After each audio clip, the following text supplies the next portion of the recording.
Buenos días.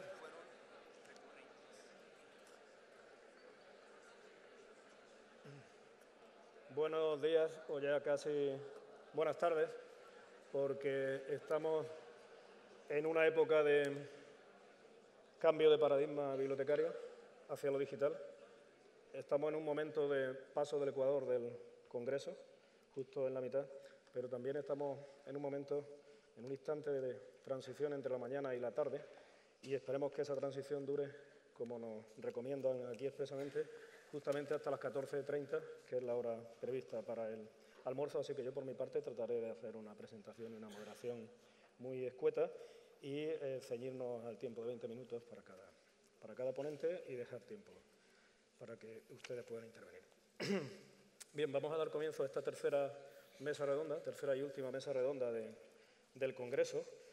Previamente haber tratado ya la transición hacia lo digital, este cambio profundo de paradigma que significa para nuestras bibliotecas públicas y para todo tipo de instituciones. Por una parte, la aparición, la irrupción del libro electrónico en nuestras bibliotecas, en general el impacto de la digitalización, así como la cooperación, fundamentalmente la cooperación, que es lo que da título a nuestra mesa, cooperación entre distintas instituciones, entre bibliotecas, archivos, museos, instituciones de la memoria, entre cualquier tipo de centro de conservación. Ya hemos hablado de plataformas electrónicas, nosotros nos vamos a centrar en esta mesa concretamente en proyectos digitales de diferentes instituciones, forma de cooperar y de integrarlos. Yo soy Javier Álvarez, debería haber comenzado por ahí presentándome. Yo soy Javier Álvarez y actualmente soy bibliotecario, actualmente director de la Biblioteca de Andalucía, que coordina el aparato técnico de la Biblioteca Virtual de Andalucía, que agradezco a María Luisa Martínez Conde, que justamente hizo una mención en la intervención y el debate de la mesa anterior.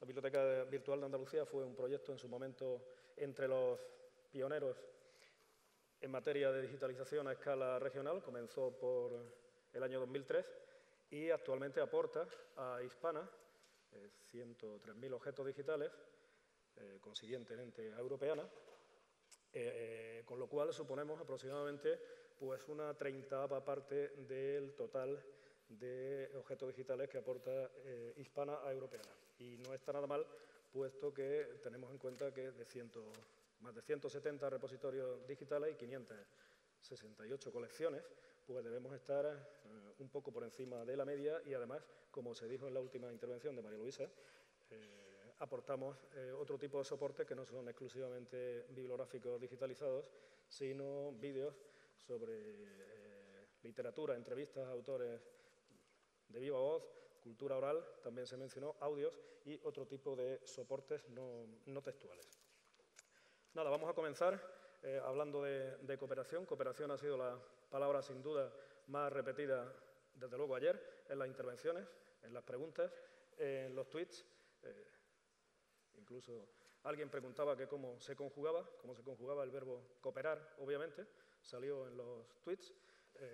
También Katusha Seoane, cuando se le pedía una respuesta, una solución o una receta para el futuro de nuestras bibliotecas en el mundo digital, pues ella hablaba de los ingredientes de imaginación y cooperación, puesto que, como dice aquel, del tercer ingrediente necesario, ahora mejor ni hablamos en estos tiempos.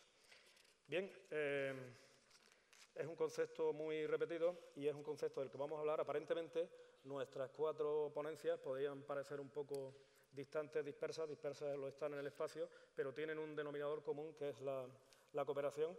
Así John Purday, que hablará sobre proyectos de Europeana, Jeff Rubin sobre la Biblioteca Digital y los proyectos de cooperación en Tulane, en Estados Unidos, en Luisiana concretamente, Fernando Álvarez del Castillo sobre la Biblioteca Digital Mexicana y algo más, y Cristina Ormia-Putanen sobre la Biblioteca Nacional Digital Finlandesa y también sobre el servicio que da a archivos, bibliotecas y museos. Pues sin nada más, va a comenzar, por favor, John Purday. John Purday es responsable de comunicaciones de Europeana. Se incorporó a este proyecto ya desde los comienzos, con su aparición en 2007. Previamente había trabajado en la British Library como director de comunicación corporativa. Está encargado de las comunicaciones en torno a las primeras iniciativas digitales de la British Library, ya desde los años 90, y actualmente es miembro colegiado del Instituto de Marketing y ha impartido clases de comunicaciones en su programa de desarrollo profesional. Hubo dos ponentes anteriores que hablaron concretamente de Europeana. Él se va a centrar en los proyectos de Europeana. Por favor, John.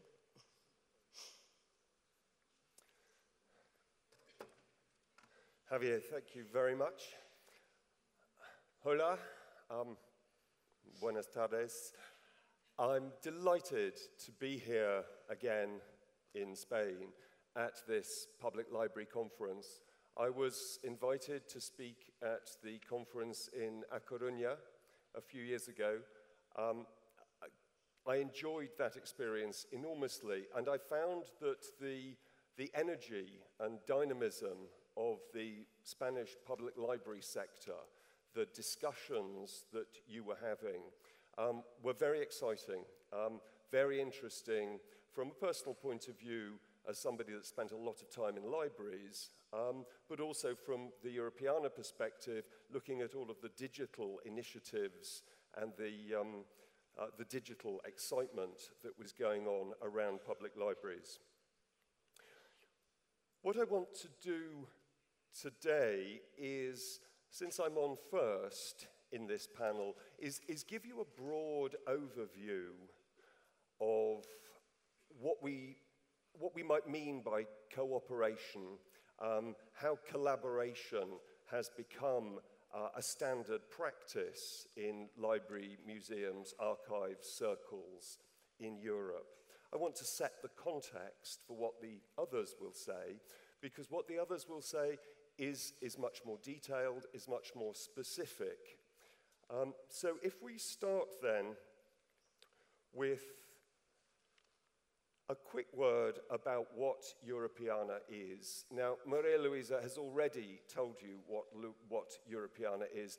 It kind of needs no introduction from me, but it integrates the books, the films, the newspapers, the sound recordings, the broadcasts, the TV material, the images, and so on, that have been digitized in projects all the way across Europe, in every one of the 27 member states, but also in other countries that aren't member states, but are part of the association, Switzerland, Norway, Iceland, and so on.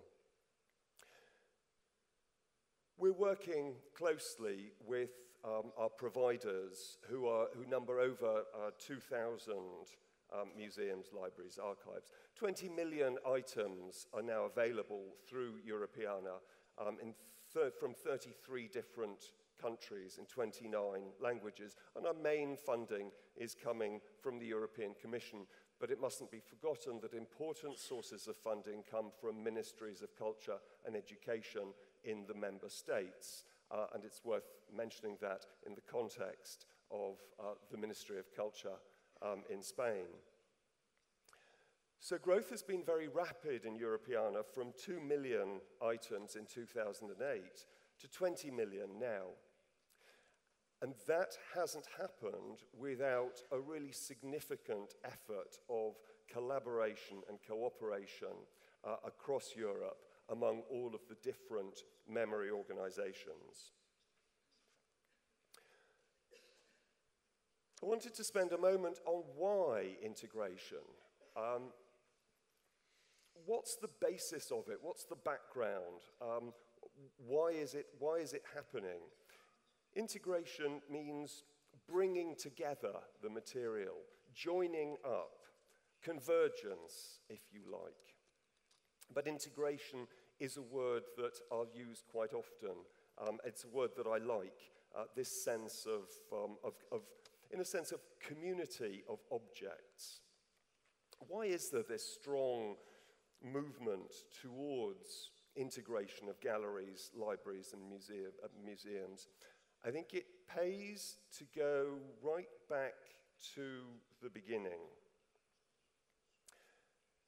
If we start where cultural heritage collections first began, then in those days, everything was integrated.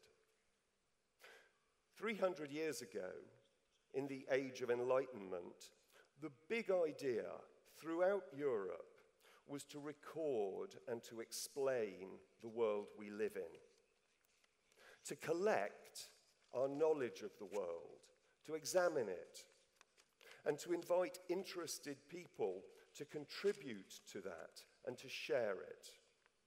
And so scholars, aristocrats brought together paintings, rare books, antiquities, remarkable specimens from the natural world.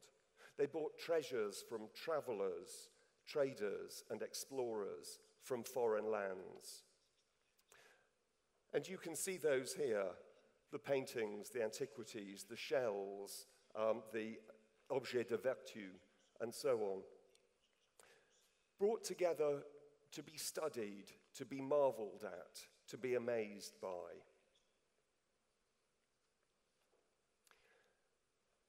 And these collections became known as cabinets of curiosities, or Wunderkammer. And interest in them, let's go back. And interest in them grew.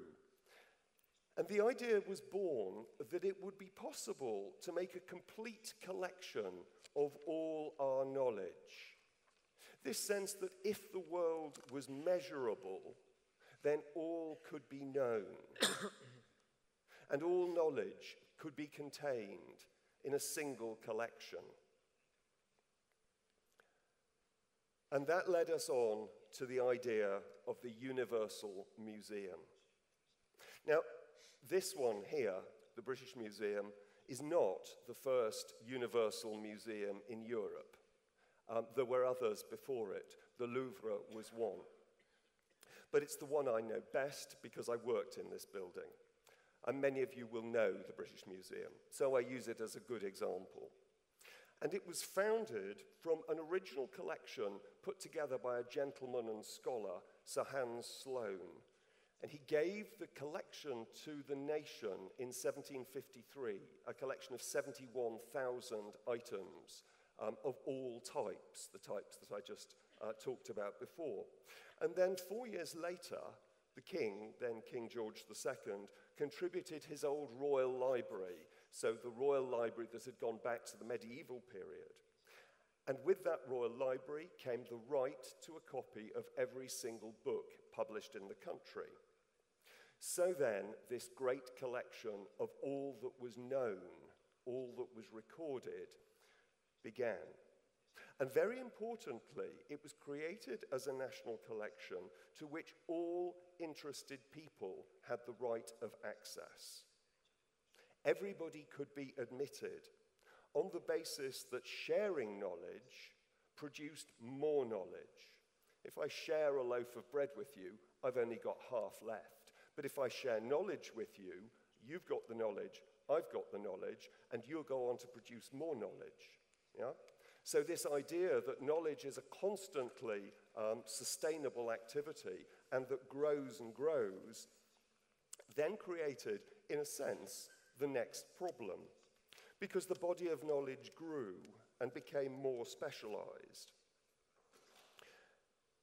And as collections and scholarship around collections became more specialized, so it became necessary to found new showcases, new places to display this material. So that in 1881, all of the natural science, natural history, and specimen collections left the British Museum and went to South Kensington to the Natural History Museum. A century later, when the book collections became too big, the British Library was founded in St. Pancras. Many of you will know those two organizations. But this was a process that went on all across Europe. Increasing specialization, an increase in the body of knowledge, meant that every different sort of material began to have its own collection.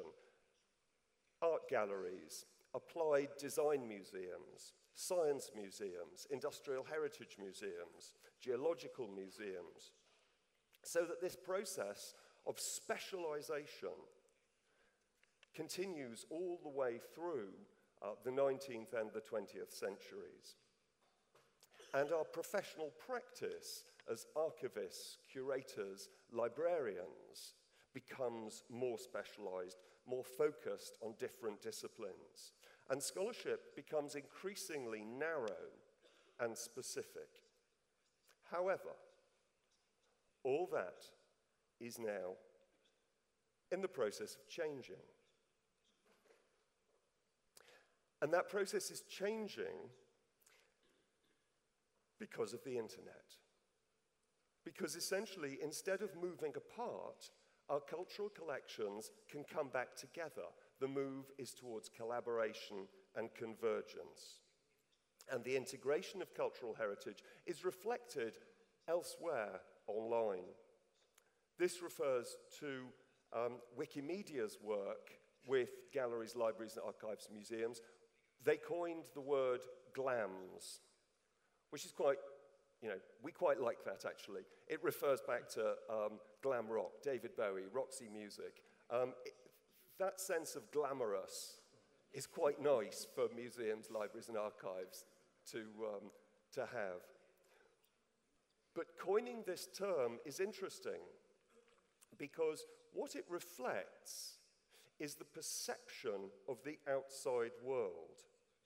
To the outside world, users looking at cultural heritage material see us all as doing a similar thing. We collect cultural heritage, books, objects, paintings, specimens, and we make them available to people in various ways. Now, in the real world, you can consult books in libraries, you can borrow copies, you can look at paintings in galleries, you can see objects in museums. But online, those experiences are almost the same. So in the perception of users, when we digitize our collections and make them accessible, we're all doing the same thing. And in doing that, we're returning to our roots. We're returning to the good old days of the Wunderkammer, to the Cabinet of Curiosities. And in a sense, what could be more like a Cabinet of Curiosities, a Wunderkammer, than today's tablet device? Because in the online world, people expect to be able to read books, see pictures, hear sounds, watch films in the same space, and certainly on the same device. And as mobile devices and tablets become ubiquitous, they are everywhere, users expect to be able to explore wherever and whenever they want. And it's important that we don't put barriers between them and their cultural heritage, that we make it as accessible as possible. Because there is a sense that if something isn't online, then it doesn't exist. Substitution is very easy online. You can find something similar. You can find something similar that'll do the job. So substitution is a problem. And so it's up to us as librarians, curators, archivists, to make our authentic and trusted content available online and to make it as findable as possible. And so, in a sense, to give a new relevance to the memory organizations so that they can connect in 21st century ways with new generations of users. And so then the question is, how? I've talked about the background. Now I want to talk about how Europeana is doing it, to have been successful in bringing together 20 million objects from 33 countries, from over 2,000 providers. And quite a lot of what I say now has been said already by Maria Luisa. So thank you, Maria Luisa, for putting my messages across. What I must be sure of is that I get the words, the numbers, and the messages right, and that they accord with yours. Otherwise, I shall be embarrassed. Okay. Maria Luisa talked about an aggregation structure for Europeana. It's very important that we're able to work with a small number of aggregators rather than thousands of memory organizations across Europe. All of the aggregators collect data, harmonize it, deliver it to Europeana. Many of our aggregators are national aggregators, and we've already spoken today about Europeana Local and how it helped bring into being Hispana, the Spanish aggregator, which has provided 1.7 million items from 45 Spanish databases, bringing together libraries, museums, and archives across Spain. It's a very, very significant activity that Hispana has done there, bringing Spain very high up in the table of content providers to Europeana. And later in this session, Christina will speak about the Finnish digital library, which is perfecting a similar operation in Finland. The important thing about national aggregators is that they share a background with the organizations whose content they bring together. So there's quite close understanding, cooperation, and importantly, a shared language. Now, aggregators also work by domain. The European Library has been mentioned. We also work with Archives Portal Europe, with the European Film Gateway, and so domain aggregators that deal just with one sort of material are important. They have very much a shared professional practice. They understand shared standards. They have that kind of level of knowledge of the particular specific material. We also work with thematic collections. Earlier on, Ad Pole, my colleague, mentioned Europeana Collections 1914-1918. That's a thematic collection around the First World War. Judaica Europeana has been active for the past couple of years. The Spanish partner was the Sephardi Museum in Toledo. There's another project going on at the moment called Europeana Fashion, so 23 organizations with collections of textiles, clothing, related drawings. The important thing about thematic aggregators is that they bring highly specialist knowledge of the best collections, and they know the important stories to tell. At the moment, something like 15 aggregators, domain aggregators and national aggregators, provide Europeana with 18 million of our objects. Many of those aggregators, the national aggregators particularly, will have quite a long-term future. It's less certain with projects, and many of the domain aggregators are projects. As Rob told you this morning, Europeana Local is now entering a new phase as a new project, but very often the domain aggregators are project-based, so don't have quite the same sustainability built in as a national aggregator does.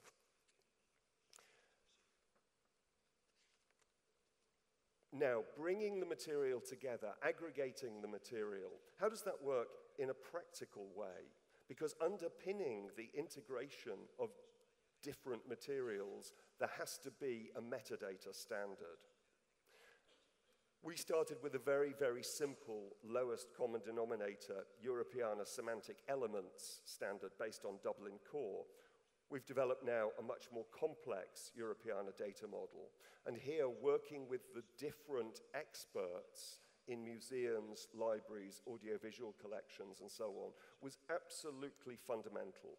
In order to develop the Europeana data model, so that it could deal with all sorts of materials in as rich a possible way, we needed to work with the keepers of the standards in every different sector, every different domain, so that we knew that it would work for that particular domain. Next week, we implement a new interface which will display EDM. Already some of the projects are providing us with material that has been catalogued using the Europeana data model. And it'll help the users significantly by giving them much richer descriptions of material, but it also takes advantage of linked open data to bring out new relationships between objects. And you saw the linked open data animation this morning, and giving you a sense of how new relationships can be found between huge quantities of material that's coming from different countries, different places. New relationships can be discovered.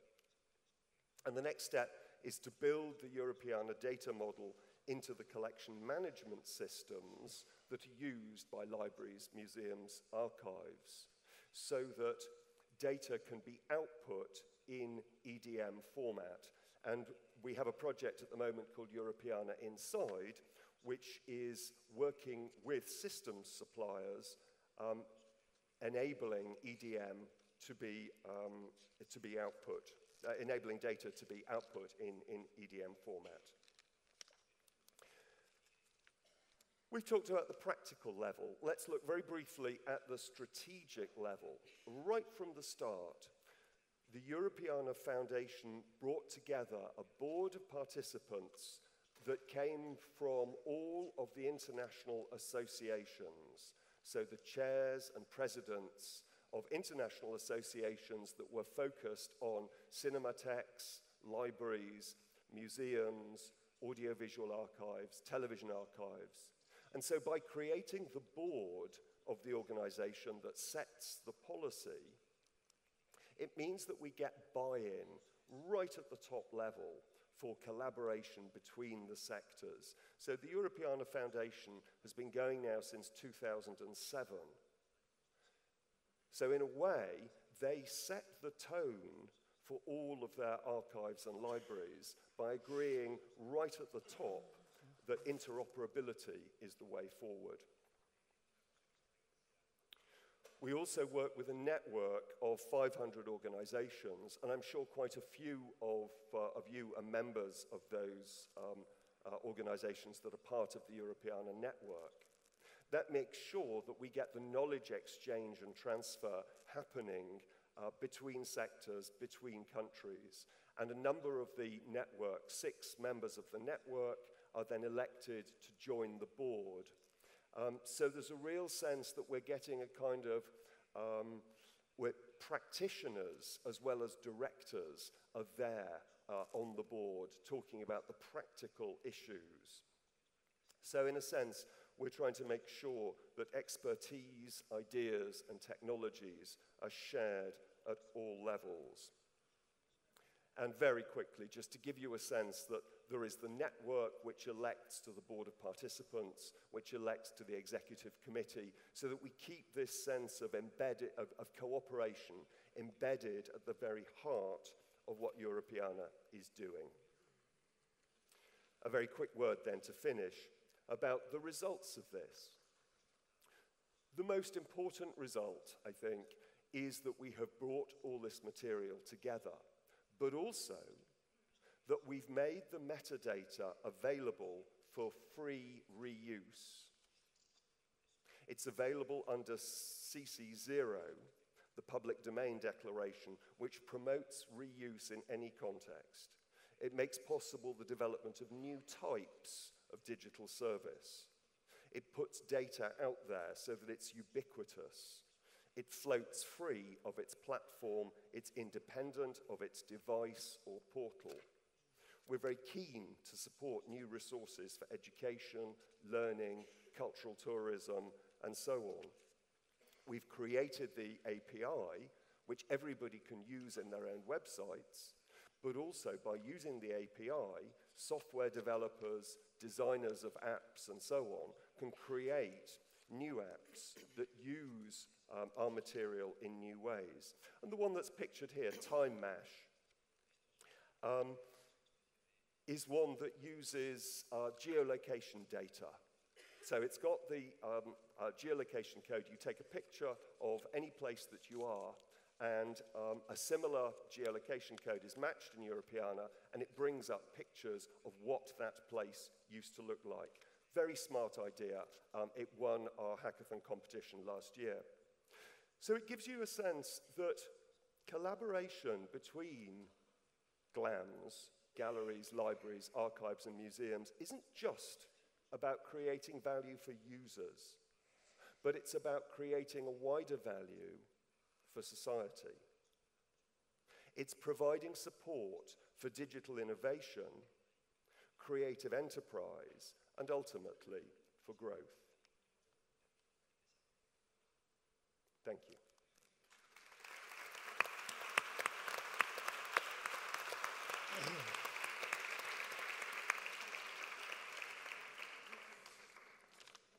Muy bien, pues esta intervención probablemente suscitará alguna pregunta. A continuación va a intervenir Jeffrey Rubin con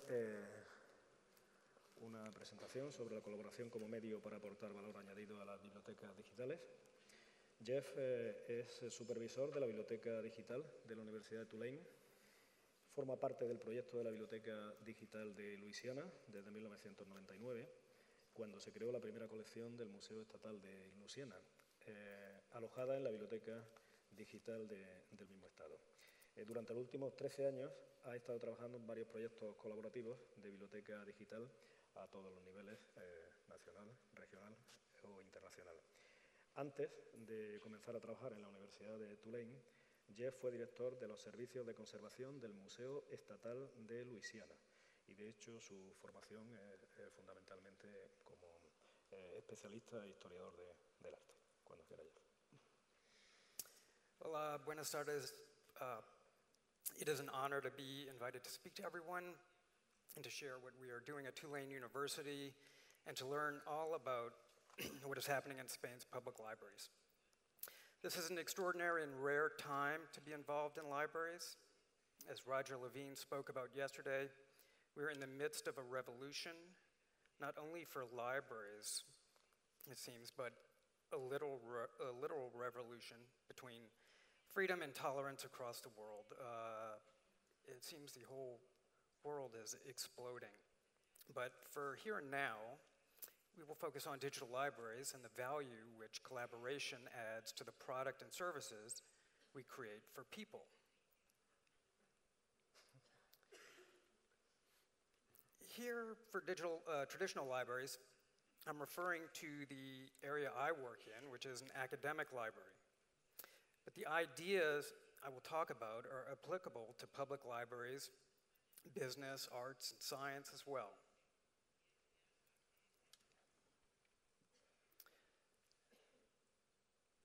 What I found when I joined Tulane back in January, and this was really my first time working in a library environment. Before that, I was working in museums. That the library basically is filled with floors of books on shelves. And most of the drive for academic libraries in the United States has been focused on acquiring books. And more books, in a sense, equals greater prestige.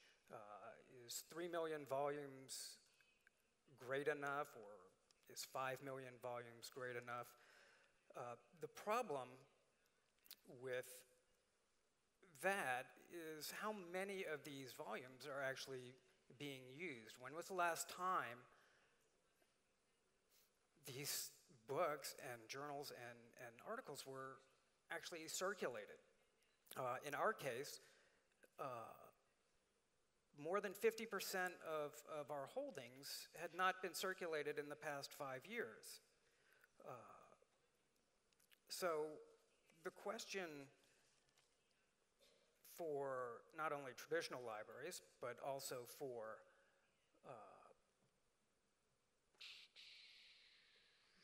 traditional digital libraries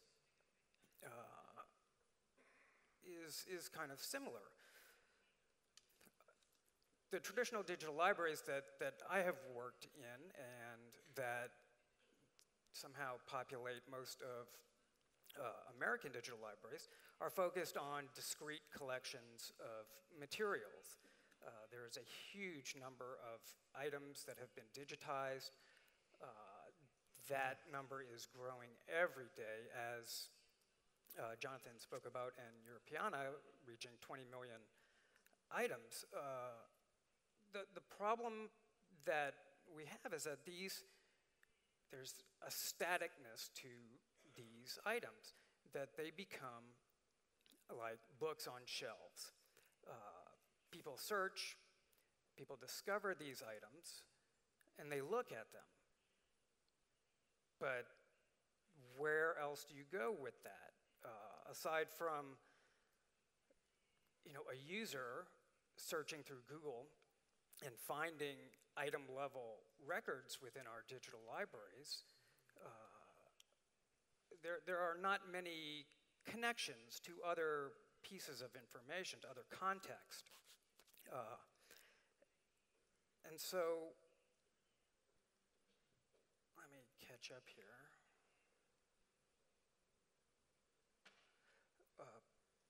So these collections, in the digital sense, are kind of mimicking the traditional library, where we've got books, shelves, digital items within these sort of virtual bookshelves, and we are waiting for people to search and find them. The workflow, the kind of traditional workflow for digital libraries, has been a straight line. Institutions, digital libraries, finding collections, items, and down to the metadata. It is a static workflow, and there is not much extra added to the value. So, in some ways, does the patron, does the user, receive sufficient value from record-level items? I don't think so. I think there's a limited value for the use right now of these things without further context. And so the same pitfalls exist in the digital realm as in the physical world. I have a fear, and this fear has been allayed quite a bit by being here and seeing all the work that everyone is doing. But this fear is that digital collections become the equivalent of the majority of books on the shelves of library stacks. Uncirculated, yet counted as a measure of success simply as a numeric value of prestige. Shelves filled with outdated books. The digital library, at least in America, in the United States, has a chance of lazily drifting towards the same fate as traditional libraries. So the question for digital libraries and for libraries is, how do we actively forge our evolution? How do we continue to add value to digital collections beyond their mere existence as collections? How do we add greater value in order to engage, educate, and even entertain our communities with often very narrowly focused collections? And obviously the theme of this conference and the answer to this question, I believe, is through collaboration. Collaboration brings a dissemination of information, but also the creation of knowledge and enabling social dialogue. And these paths, this is the path to build progressive and interrelated digital libraries. The best digital libraries, including those represented by the people at this conference, are actively engaged in this. on the other side of the Atlantic, and specifically at Tulane, we are working towards this. The growth of Tulane University's digital library and other library institutions and initiatives at our institution was stopped and halted for several years by the impact of Hurricane Katrina. There was a refocusing of purpose for the university, programs were cut, resources were reallocated to delivering services to the strengths and sort of cutting away the weaker parts of the university. When I came in January and we started sort of picking up momentum in the digital library, there was a feeling that the wave of technology was crashing on top of us. We were not fully active, and it felt like we were drowning in this tidal wave of the digital revolution. And so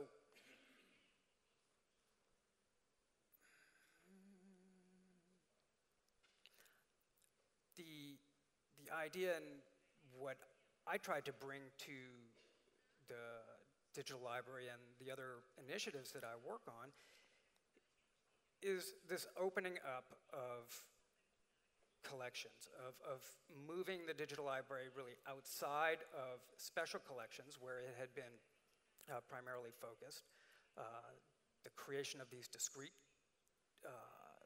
collections, and just sort of becoming these virtual catalogs on a shelf. So the opening of this process to a greater audience was sort of paramount for us to sort of get back on the wave.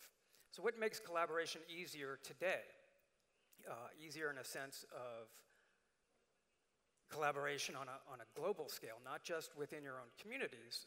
It is possible now to reach out across continents and to engage and work with a very diverse group of institutions and collections. Globalization and the hyper-localization of content. And there is no doubt that globalization is having a profound impact on life, and that short of some major global catastrophe, the interdependence of commerce, communication, research, and knowledge is firmly embedded within our collective lives. At the same time, the hyper-localization, the push and pull of content based around space and time is unfolding and becoming entrenched in our lives. These two phenomena, while semantically disparate, are the logical result of the advances in communication and information technology we have seen and which continue to develop. The macro and the micro inherently interdependent and provide a valuable way of thinking and planning for the future of our digital libraries. From the digital library side, these two extremes are already built in. From the macro, from the metadata of specific items to the global view of a collection. Now that global view is sort of limited by its context as being a discrete collection without real means to engage with other audiences in a meaningful way. The global view of a collection, whether it's composed of items from a single institution or contains items from other sources, both near and far, is dependent on each part of this chain. Let me go back one. The other idea is this reduced communication cost. And the reduction in the price of access to the internet, to access to information, has really transformed the way and the engagement of audiences across the world. Getting a product, a car, across the Atlantic or across the Pacific is still a cost based on time and fuel. There are significant incremental costs between shipping one item and shipping a shipload of items. But getting data, getting a piece of information across the world is virtually free at this time. Aside from the sunk cost of data connection, the cost, no matter how big an idea is, or how many ideas are sent, is the same. The reduced cost of access to global communication network is beginning to allow the poorest of nations and people to leapfrog over the linear path of development of wired systems. No longer do people need a copper connection from a phone company to their village, to their house. They can sort of leapfrog all of that. They don't need that infrastructure. They can purchase a smartphone. They can purchase a tablet. They have instant satellite connection or mobile carrier connection to all of this data. The low cost of accessing, and sharing digital information is continuing to put a greater premium on knowledge, though. Access to data and information is relatively cheap, and at best, they represent an opportunity. Transforming that data and information into value-added products for our patrons or customers are not expensive, however, and we are finding this to be the case. The infrastructure, the development, the programming to build a system whereby data is ingested, stored, shared, and made available for not only viewing, but for engagement, for adding the benefits of social networks. So what is happening is, in the United States, that the sciences are really leading the way with this.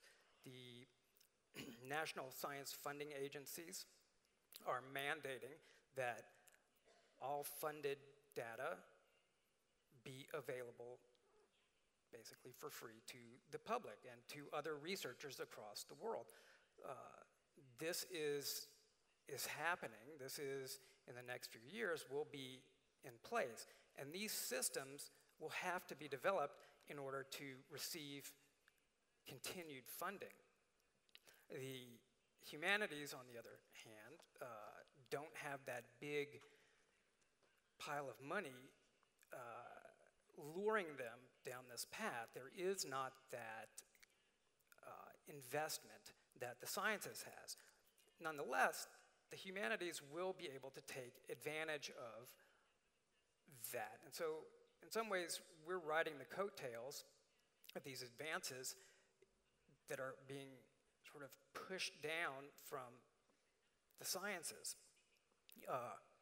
Similar efforts are underway across the European Union, Australia, Great Britain, and others. And these complex systems for handling massive amounts of data are being built to advance scientific research. They will also enable social sciences, the humanities, and our digital libraries to mine data, to share and collaborate on a greater level. That future capability, though, is not necessary for us to collaborate today. Adding context to our own digital collections and to relevant collections in other repositories can be as simple as telling stories.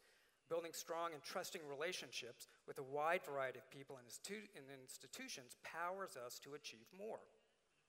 The other factor is this increased specialization, and this is being found in everything that we do in our daily lives. The expansion of data and information and knowledge demands continued specialization in order to understand and piece together the granularity of this data and information being accumulated. This conference is a great example of a discipline expanding towards specialization in order to evolve with the information trends we are seeing and the changing needs of patrons. Digital librarians, archivists, metadata specialists, digital preservationists, scanning and digitization technicians. These are all career paths within libraries today, and this trend is only beginning. Libraries are caught in this flood of information, And it is vital for us to be able to acquire the skills and tools to navigate our way through it in order to remain relevant to the public. So this image is what we're working towards. Instead of that linear, static line of institutions, collections, items, metadata, what we have here is the same sort of system, but mashed up in a way that allows for multiple collaborators to add value, to link information, to create knowledge. And this creation of knowledge is that value that needs to be added. Businesses sort of know this already. They're always talking and thinking about how to add value. What is the perceived value and what is the actual value? And a lot of these trends sort of come down from business. Obviously, money drives a lot of innovation, and that innovation sort of trickles down eventually to the sort of nonprofit and humanities side of things, where there is not a lot of money to be made. And so the value is not a question of, well, how much money can we make, but how much value can we give to our patrons? How much more engagement can we have? How much can we make our libraries and digital libraries a part of their lives, and a valuable part of their lives? So what does collaboration bring to projects? Relationships, knowledge, and value. And the relationship is another aspect that business knows about, and that really is the core concept of long-term value and long-term satisfaction with users. Building trust, forming relations with new people, new partners, not just in our own communities, but across countries and across continents and across oceans. This relationships and these multiple collaborators sort of form and add this knowledge, this sort of other layer on top of item level records. It unites information from disparate collections. You might have narrowly focused collections, but those narrowly focused collections can be related to narrowly focused collections across the world. We have collections of menus from New Orleans, and New York Public Library has put online 40,000 menus, and that sort of discrete collection is something that can be found all over the world, not only for things like menus and archives, but photographs, art. The list is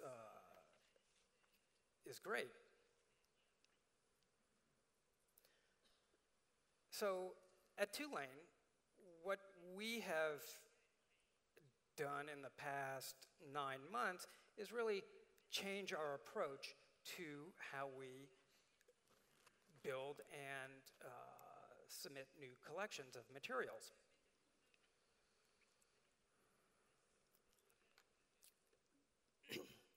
The elements of this are to open up new collection proposals across the campus to faculty, to non-special collections, to non-archive, to non-library departments. So those things can be in the communication department, in English, in the business department, to expand the scope of what comes into our digital library.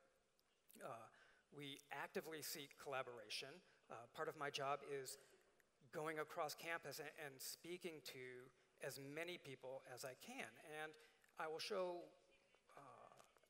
in a little later the sort of results of that. One of the best things about working at a university is that there's a extremely diverse group of people, very smart people doing a lot of different things. They are actively collaborating in their classrooms, in their research. They know the value of collaboration. They're having to do it every day. Faculty, researchers, they don't sit by themselves and do research. They are working with their colleagues across the country and across the world. Students are working with other students to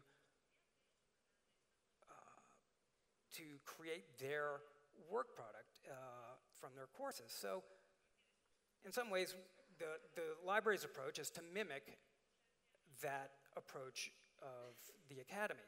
The other portion is open access.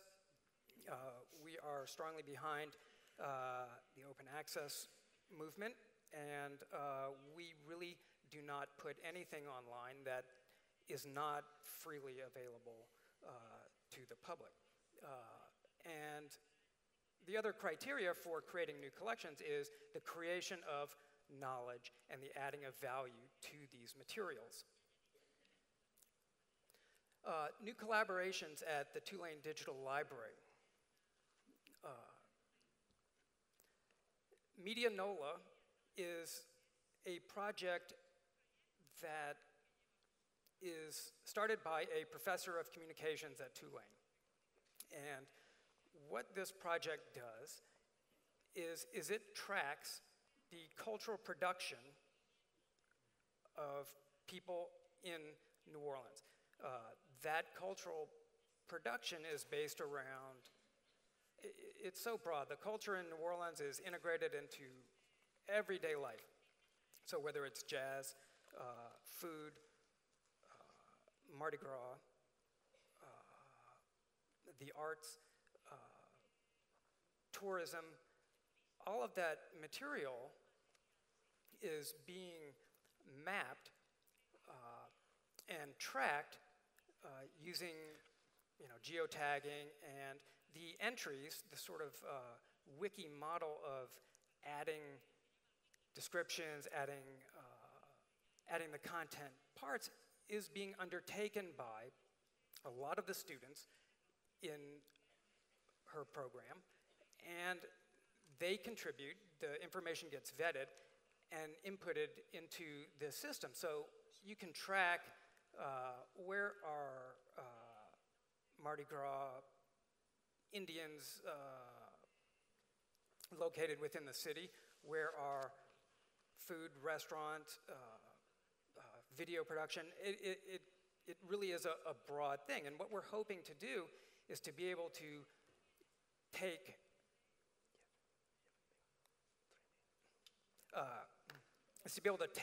the metadata from the digital library and allow them access to it, to be able to pull in, say, the menus that we have digitized in our collection, and to be able to integrate them into there. So to be able to create a pipeline for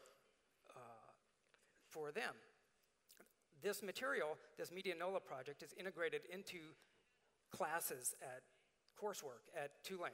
So students are actively involved in learning about the structure of how to create and how to document what is happening around them. Land of Opportunity, a film by Luisa Dantes, who is a Brazilian-American filmmaker. I met Luisa through my connection with Media NOLA, and Land of Opportunity documents the sort of post-Hurricane Katrina reconstruction and rebuilding of New Orleans. There is, what they have created is a web player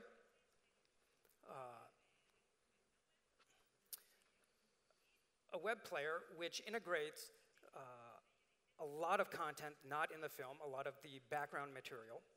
And so what we are doing is we are digitizing all of the film, 1,500 hours of filmed material, so that people can then pull up and search and find those specific things that were not in the film. It's related to documentation for housing, labor, for work, for rebuilding the city. And let me quickly move to this last project, Gender and Memory, which attempts to document who keeps the memory within communities, within families. Is it gender-based? Is it women? Is it men more? They are collecting materials from archives at Tulane, as well as collaborators in the Netherlands, Denmark, and at University of Delaware. And what this project sort of allows is this is the same thing, this narrow focus. We might have a collection of scrapbooks that are local, but the same thing exists for people across the world. So to be able to track the keeping of memory, who is doing it, and to sort of show this in a global scale is a project we're currently working on. All three of these projects are sort of underway. None of them are finished yet. And so let me quickly scroll through who keeps the past. This. So in conclusion, let me, this need to facilitate and incorporate collaboration in our digital libraries parallels larger movements towards big data and open access, which is occurring in the sciences. All of this is going to eventually trickle down to us. This was one of the prime motivators for us to sort of move away from being crushed by this wave of technology to actually participating and being active in it. And that is the one thing that is needed. You can feel like this, the entire weight of our digital world is about to crush us. All of this digital tonnage contains, the faceless and soulless bits of the real lives and works of human beings. How do we maintain and strengthen our human links to the binary bits of our lives, which we create every day? In our shrinking and flattening world, collaboration is the tool to bring greater meaning to our work and lives. The process of working together toward a shared goal is the most positive and productive way to both create something new and to build strong relationships with a wide range of people across our planet. And so my last remark is for everyone to step in and stay on the wave. Don't sit on the side. All it needs is participation, and your outlook, your view of the future changes. It is no longer being swamped by all of this progress being made. It's an incredible thing to have to decipher all of this information, and it's daunting, but being an active participant eases that anxiety. And so on that note, I will end with that, and just let me say that if anyone is interested in collaborating with us at Tulane on any project, please don't hesitate to get in touch with us. We are more than willing, and we would very much enjoy that. Thank you very much.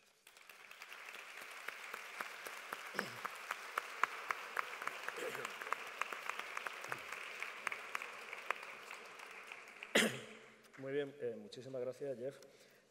Una brevísima recapitulación antes de la intervención de Fernando acerca de los tweets y de las ideas preconcebidas que algunos ya traíamos al conocer de antemano las ponencias y que seguramente a ustedes están surgiendo aquí. Si la palabra clave en la anterior exposición de John, dando por sentado ya que la clave es cooperación y la que podemos considerar palabras sinónimas, en este caso, a nuestros efectos, sin serlo, colaboración. De hecho, hay uno de los tweets de una persona que está participando muy activamente, de Honorio Penedés, que dice que lo de cooperación suena ya como un mantra. Y está bien que así sea, de tanto repetirlo. La clave anterior hubiese sido integración, los CLAMs, la integración, y en este caso la más repetida, probablemente en nuestras mentes y también en los tweets, ha sido evolución, que estaba justo en el centro de la intervención de Jeff, evolución de la biblioteca tradicional a la biblioteca digital. No lo he expresado exactamente así, pero así figura en muchos de los tweets. Y esperamos también que evolución del bibliotecario, sin tener nada que ver, hablando de sinónimos, con la evolución que veíamos en la ponencia inaugural, nos vayamos a convertir al bibliotecario tradicional en un bibliotecario digital, pero a la manera de la última diapositiva de ayer de Alzuaga, esa especie de neandertal ejecutivo. En fin, sin nada más, como esta pequeña recopilación en mitad de las 4 intervenciones, voy a presentar al maestro Fernando Álvarez del Castillo Astizarán, que nos va a hablar con un título muy modesto, Biblioteca Digital Mexicana. Sin embargo, él va a hablar de muchas más cosas relacionadas con las bibliotecas y con el sistema de bibliotecas públicas de México. Fernando Álvarez del Castillo es director general de Bibliotecas de Conaculta, que es el Consejo Nacional para la Cultura y las Artes de México.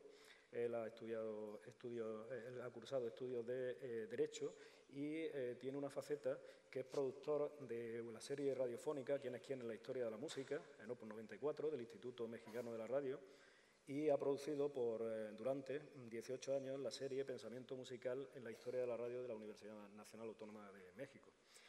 Ha sido, entre 1997 y 1998, director de la Biblioteca de las Artes, CENART, donde abrió la primera fonoteca digital de México, y posteriormente ha desempeñado sus funciones como secretario particular y coordinador de asesores de la presidencia del Consejo Nacional para la Cultura y las Artes. Cuando quiera, Fernando. Muchas gracias. Muchas gracias, muy buenas tardes tengan todos ustedes y muchas gracias por la invitación a participar en este importante congreso. La realidad de América Latina, la realidad de México, van ustedes a ver que en muchos sentidos es muy diferente a los ámbitos que en estas mesas se han tratado. La preocupación que nosotros tenemos van enfocadas desde luego hacia los contenidos, pero también tenemos problemas muy serios de conectividad y problemas muy serios para alcanzar unas comunidades muy lejanas de nuestros territorios. Estoy hablando en general de América Latina. Con ese criterio he dividido esta ponencia en 2 grandes campos. El primero de ellos es una reflexión que voy a hacer con ustedes ahora en voz alta, y la segunda es la presentación de un video que manifiesta de alguna manera en qué consiste la Biblioteca Digital Conaculta. Primero vamos a ver la ponencia en el PowerPoint, si son tan amables. Este es el video.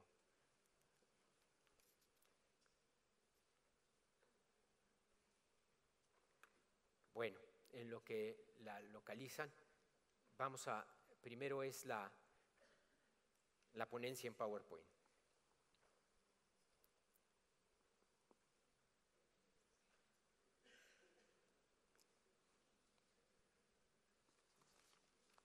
Aquí está.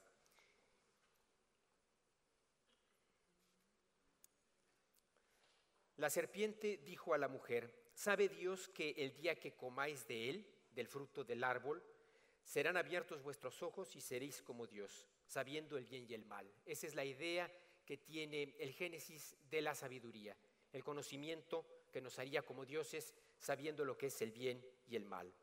Y vio el hombre contemporáneo que la Internet era buena y que era propicia para alcanzar el conocimiento. Entonces fueron abiertos los sentidos de todos y conocieron la realidad virtual. Esta ironía lo que pretende es hablar un poco del significado que representa que estamos en tiempos diferentes. Se dice que la Biblia es un libro sagrado. Yo creo que poco falta para decir que el iPad también es un libro sagrado. Pero aparece una nueva época. En los últimos 20 años hemos procesado más información que en los 5 milenios precedentes. Hoy contamos con tecnología electrónica que ya forma parte de nuestra vida cotidiana sin que muchas veces reparemos en ello. Hoy el mundo se divide en dos grandes universos, el de los soportes y el de los contenidos. La realidad impone el hecho de que el libro tenga ahora que ceder un espacio privilegiado para aprender a convivir con las herramientas modernas de la tecnología que nos permiten leer y ordenar y obtener información más plural, abundante e inmediata. ¿Por qué no habría de cambiar también la forma de leer que tenemos? Hoy experimentamos nuevas formas de leer y nuevas formas de procesar y almacenar el conocimiento, no así la información como a menudo indebidamente se expresa. Tenemos que aprender a discernir y jerarquizar los niveles de información, sus alcances y su importancia. Reconocer que información no es conocimiento, conocimiento no es cultura y cultura no es sabiduría. Y por la red viaja todo junto como si fueran una sola cosa. Información es la materia prima para tomar decisiones. Es la acción de reunir datos y estructurarlos con el fin de modificar o transformar el entorno.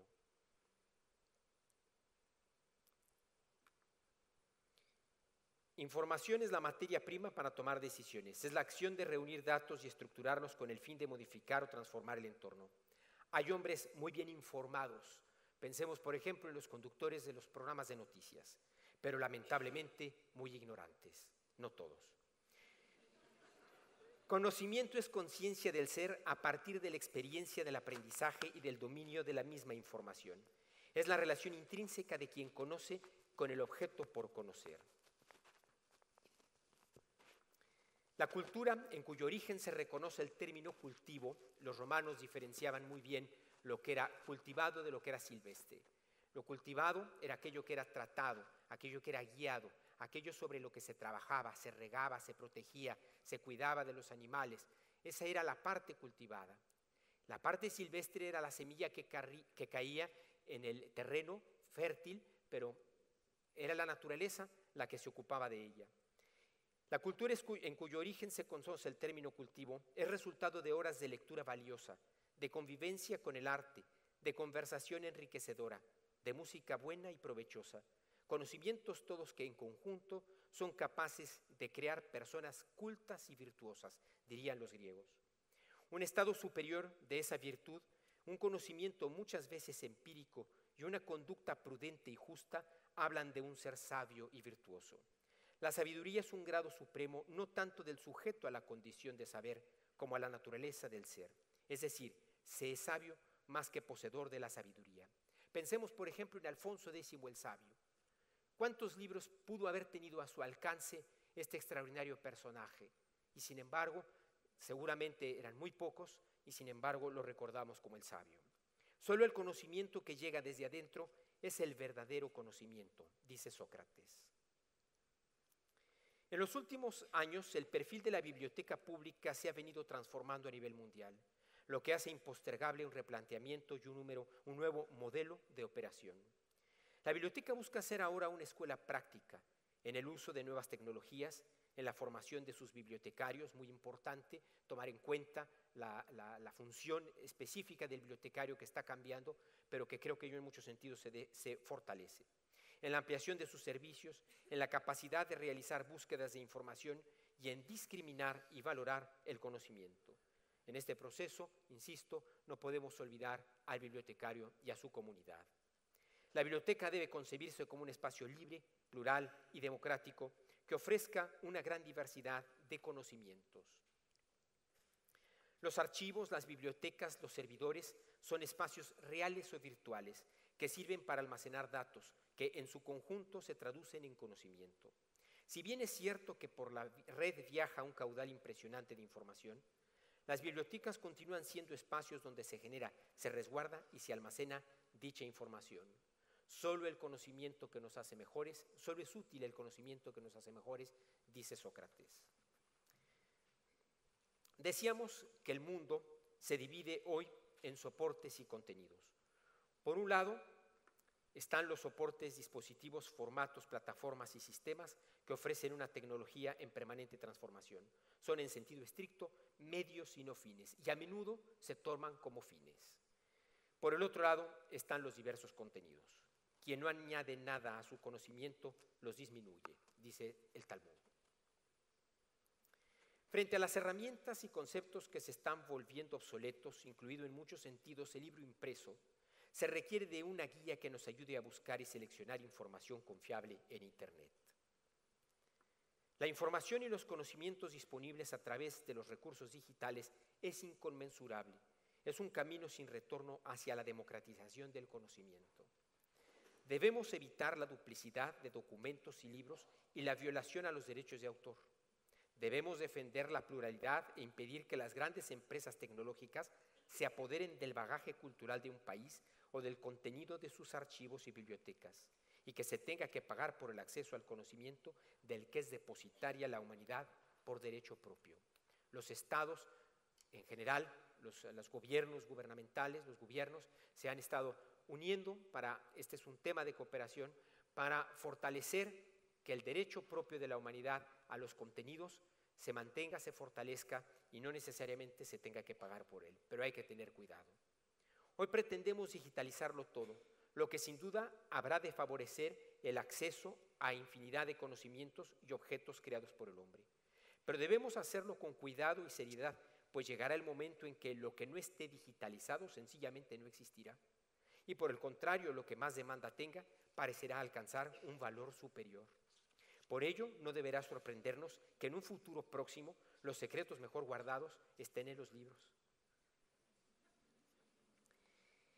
En el caso de las bibliotecas públicas de México voy a darles a ustedes algunas ideas generales y luego voy a entrar en el tema de la biblioteca digital. Las bibliotecas públicas enfrentan grandes desafíos en el siglo XXI que las obligan a modernizar y diversificar sus servicios con el propósito de responder a las expectativas y necesidades crecientes de los usuarios. En la actualidad es inconcebible pensar en una biblioteca pública sin la presencia de recursos tecnológicos que permitan a los usuarios acceder a la mayor cantidad de información posible.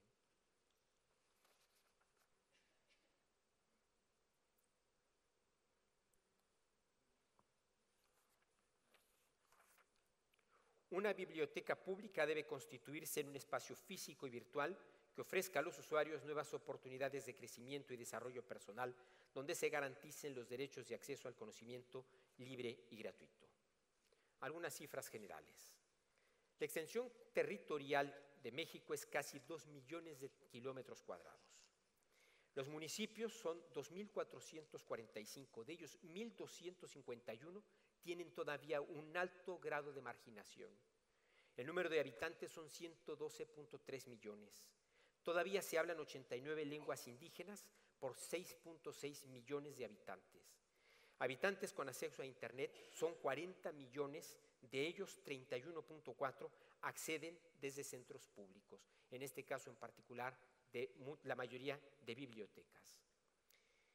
La Red Nacional de Bibliotecas Públicas, que maneja la Dirección General de Bibliotecas del Consejo Nacional para la Cultura y las Artes, comprende 7.337 bibliotecas públicas en todo el país, de las cuales 3.338 cuentan con servicios digitales. Es muy importante tomar en cuenta que se debe reconocer que todavía hay un espacio muy grande que no está cubierto, del territorio nacional, que no está cubierto por Internet. Tenemos 15.500 bibliotecarios.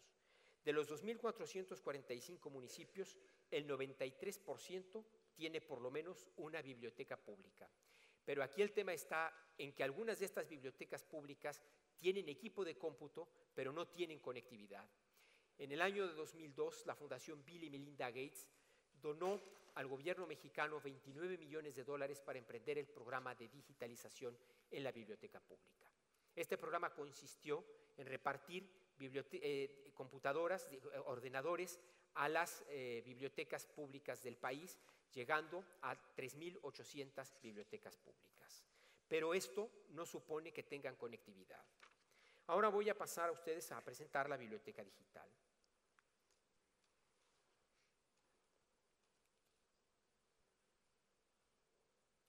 El Consejo Nacional para la Cultura y las Artes puso en marcha en 2010 por primera vez un amplio programa de digitalización para resguardar materiales bibliográficos y ponerlos en línea aquellos que son del dominio público.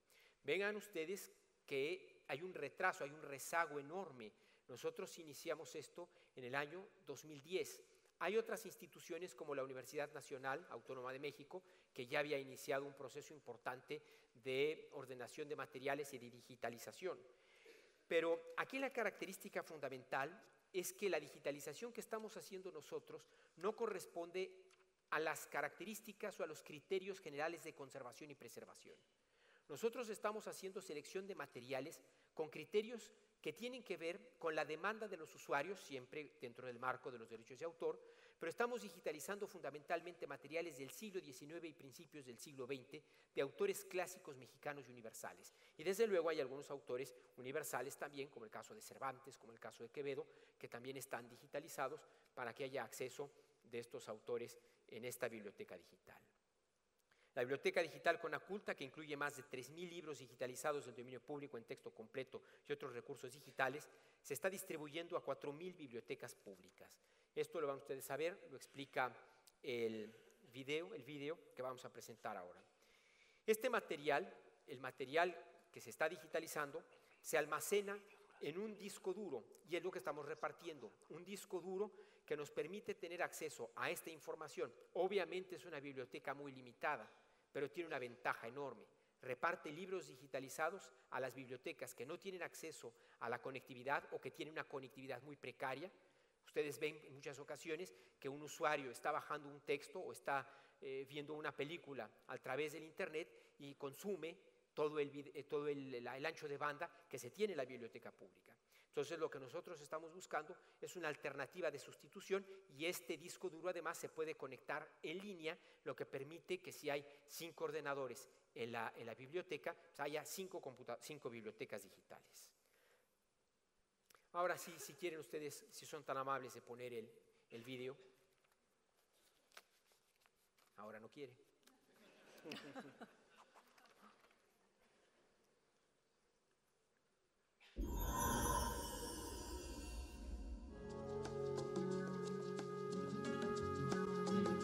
A lo largo de su historia, nuestras bibliotecas han incorporado los medios que han ido surgiendo para fijar, conservar y transmitir la cultura escrita, desde los códices en piel o a mate del México antiguo, hasta el libro en papel europeo, el periódico, la revista, el folleto, el libro en braille y el audiolibro.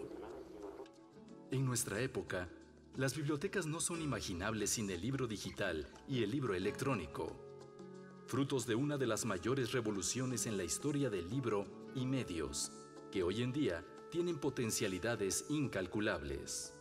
Consciente de esta exigencia, el Consejo Nacional para la Cultura y las Artes, a través de su Dirección General de Bibliotecas, ha diseñado y puesto en marcha por primera vez un programa para dotar de libros digitales a las bibliotecas públicas del país. A partir de la digitalización de obras del dominio público, valiosas y seleccionadas para el lector mexicano de todas las edades, ha integrado la primera biblioteca digital Conaculta. Biblioteca Digital.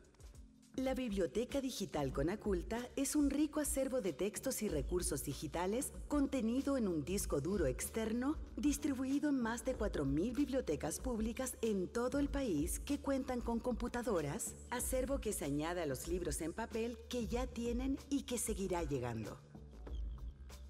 Los materiales bibliográficos son una parte de los contenidos resguardados en el nodo electrónico de la Red Nacional de Bibliotecas, al que se ha denominado Cerebro de la Palabra, una moderna infraestructura tecnológica instalada por la Coordinación Nacional de Innovación y Calidad en la Biblioteca Vasconcelos, que actualmente almacena y preserva más de 11.000 libros, que en conjunto reúnen más de 2 millones de páginas, procedentes del fondo reservado y de las bibliotecas personales de José Luis Martínez, Antonio Castro Leal, Jaime García Terrés, Ali Chumacero y Carlos Monsiváis, instaladas en la Biblioteca de México. El Cerebro de la Palabra resguarda además el catálogo colectivo de estas bibliotecas. Administra 4 páginas web, una plataforma de 7.400 direcciones electrónicas que constituye la primera red virtual de bibliotecas públicas y ofrece los recorridos virtuales de la Biblioteca Vasconcelos y la Biblioteca de México.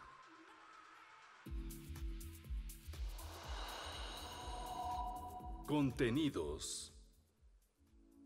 La Biblioteca Digital Conaculta nace con un importante acervo pensado para ir creciendo con el tiempo. La colección inicial está formada por más de 3.000 libros del dominio público en texto completo, catalogados y clasificados en diversas áreas del conocimiento, muchos de ellos ejemplo de lo mejor de la edición mexicana, desde el siglo XVIII hasta las primeras décadas del siglo XX y de otros países. En ellos, el lector disfrutará nuestro arte editorial, además de los grandes clásicos de la literatura, la historia, el pensamiento y la cultura universales, pero fundamentalmente de México.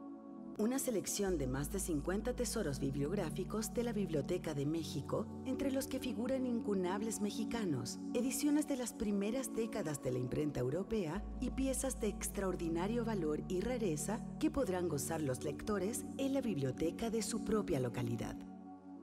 Las revistas Biblioteca de México y El Bibliotecario, libros de la colección Biblioteca Infantil, así como manuales, instructivos y reglamentos que constituyen valiosas herramientas de trabajo para los bibliotecarios de la red nacional. La Biblioteca Digital ofrece también la Enciclopedia Iberoamericana en 60 volúmenes, que contienen 44.250 páginas y 32.800 imágenes. Dicha enciclopedia fue desarrollada con el respaldo académico de un amplio equipo internacional de especialistas en cada una de las áreas temáticas, con contenidos de gran interés y actualidad para todo tipo de usuarios. Otros valiosos recursos con los que cuenta la Biblioteca Digital son 11 cursos interactivos sobre tecnologías de información y comunicación, inglés, ortografía, técnicas de estudio, así como temas de utilidad para bibliotecarios, como Conoce tu biblioteca, bibliotecas virtuales, funcionamiento básico de la biblioteca, entre otros. Para aquellas bibliotecas que cuenten con conectividad, la Biblioteca Digital ofrece también más de 500 ligas a recursos gratuitos en Internet, como son organismos internacionales, instituciones de educación básica, media y superior, bibliotecas digitales, enciclopedias, páginas de arte y cultura, sitios gubernamentales y trámites en línea. La Biblioteca Digital Conaculta está diseñada con diversas funcionalidades que facilitan al usuario una navegación sencilla y práctica. Entre ellas destacan personalización con el nombre de cada biblioteca, búsquedas básicas y avanzadas de contenidos,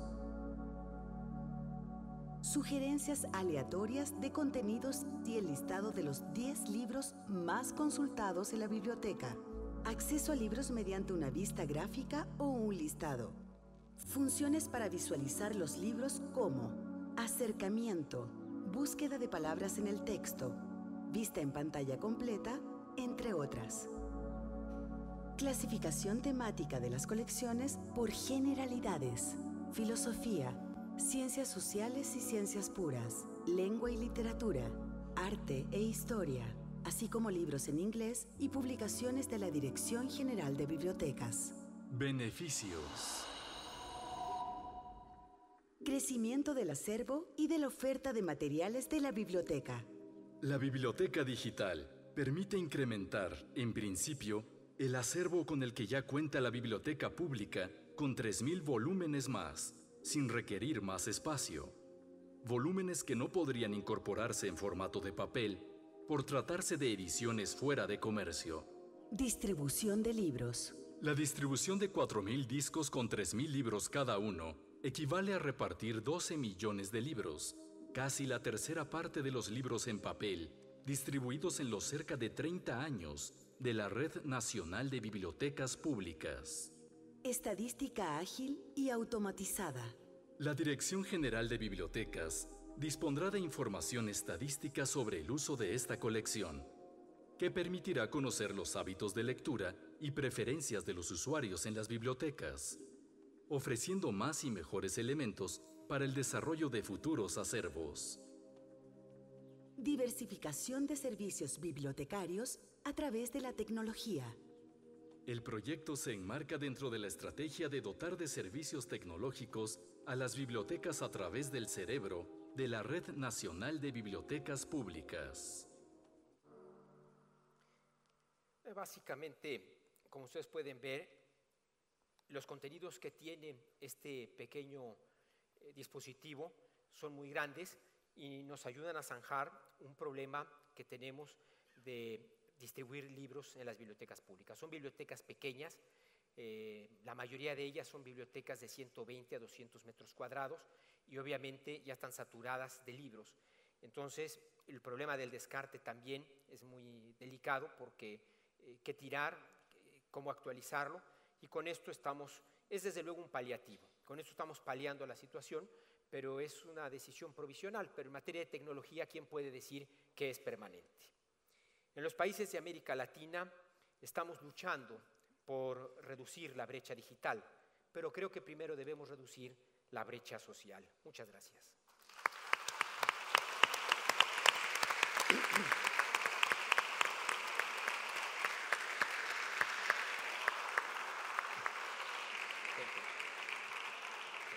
Pues muchas gracias a Fernando Álvarez por la filosofía que destila su intervención, por las notas de ironía y de humor y por las cifras estas finales tan impresionantes. Por hablar de cifras, solo una, respecto a la siguiente ponente, hace un par de semanas en Twitter, no en el Twitter del Congreso previamente, salió una cifra que seguro que la conocerán todos ustedes, que decía simplemente que el 80% de las familias finlandesas van a la biblioteca pública durante el fin de semana, toda la familia junta, o al menos con los niños. Cristina Ormia-Poutanen va a hablar de la Biblioteca Nacional de Finlandia y se va a centrar en un aspecto muy importante. La Biblioteca Nacional Digital de Finlandia, se va a centrar en un aspecto muy importante, que es cómo el servicio se ofrece desde la Biblioteca Nacional, y es un servicio de digitalización y de difusión de lo digitalizado que sirve, valga la redundancia, a archivos, bibliotecas y todo tipo de instituciones. Cristina es la subdirectora de la Biblioteca Nacional de Finlandia y es al mismo tiempo directora del Departamento de Servicios de la red bibliotecaria, que se encarga simultáneamente de la coordinación de servicios de infraestructura a las bibliotecas finlandesas. Por otra parte, como decía antes, la Biblioteca Nacional es responsable del desarrollo del servicio de interfaz pública de la Biblioteca Digital Finlandesa, dirigido a bibliotecas, archivos y museos finlandeses. Desde 2011, los archivos y museos se han convertido en clientes de la Biblioteca Nacional. Ella es también vicepresidente de la Fundación Liber desde 2010. Ocupa distintos cargos dentro de la organización bibliotecaria finlandesa, coordina la Biblioteca Digital y, además, está participando en varias iniciativas internacionales, fundamentalmente IFLA y Liber. Cristina. Muchas gracias. Buenas tardes a todos. Me encanta mucho estar aquí en España, en Burgos, en la bella, bonita ciudad de Burgos. Muchas gracias por la invitación. So my presentation will be in English, and I hope I can have the presentation there. Thank you. So you can see my outline here.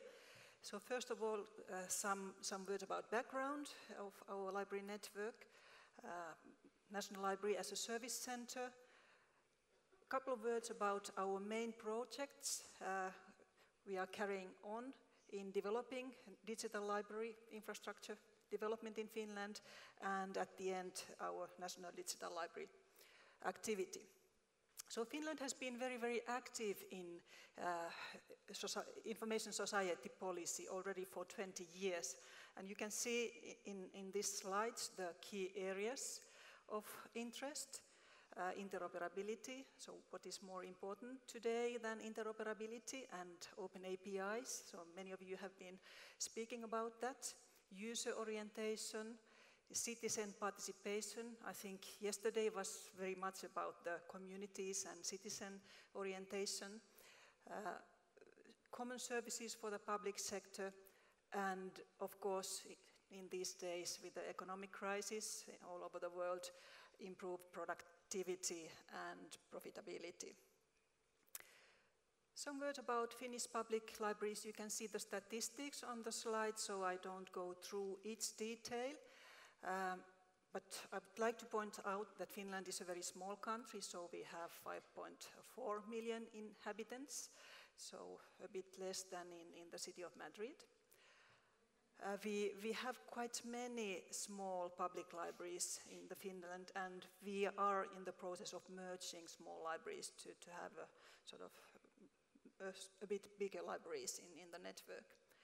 We have quite many mobile libraries, as Finland is a big country, and we have one boat library. I think this is quite a nice curiosity. In Finland, we are very proud of our public library network.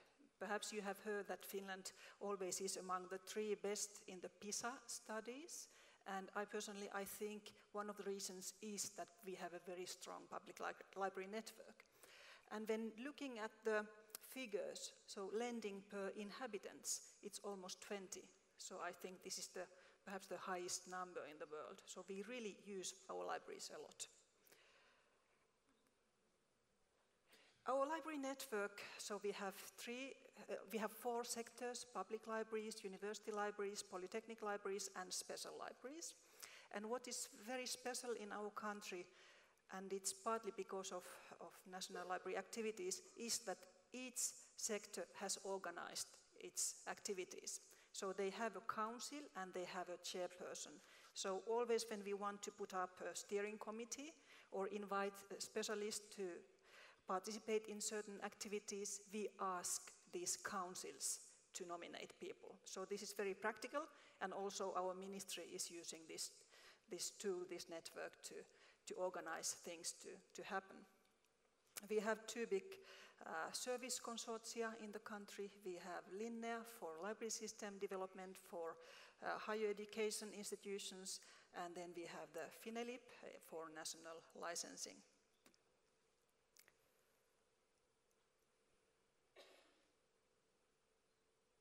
Nothing happens. Okay, I don't remember by heart what comes next. So. And then the next one, I think this is not working. Okay, National Library as a service center for our library network, these 4 library sectors. So we provide our network different types of services. They are all infrastructure services, meaning that we at National Library, we do sort of one part of the work process, and at local level, the libraries do the sort of the tailored part. They tailor the services to meet the needs of the end users. And you can see the list of services. So we do national licensing of electronic content. We are quite active in that, and if you ask our researchers what has been the best thing to happen to help their research, they would say that this licensing has helped them the most, so that they can reach the scientific content on their PC everywhere where they are. A new service is this development of the National Digital Library. Now it's going too fast. And then we are developing the library systems and also institutional repositories. So these are our core services, but in the blue box you can also see that we run research library statistics and also national end user surveys. For example, we ask our public library users how satisfied they are with the services our public libraries provide them, and this has proved to be very valuable also for the ministry to see sort of what is the output of the services of libraries in the country. I promised to brief you shortly about our main projects which we are carrying on at the moment. The biggest one is the National Digital Library, where we have all our libraries, archives and museums participating. So we are counting some 400 organizations here. I will tell a bit more about that later. The next important library project is national metadata repository development. You could say it's a national union catalog, and this will be a service for all our libraries.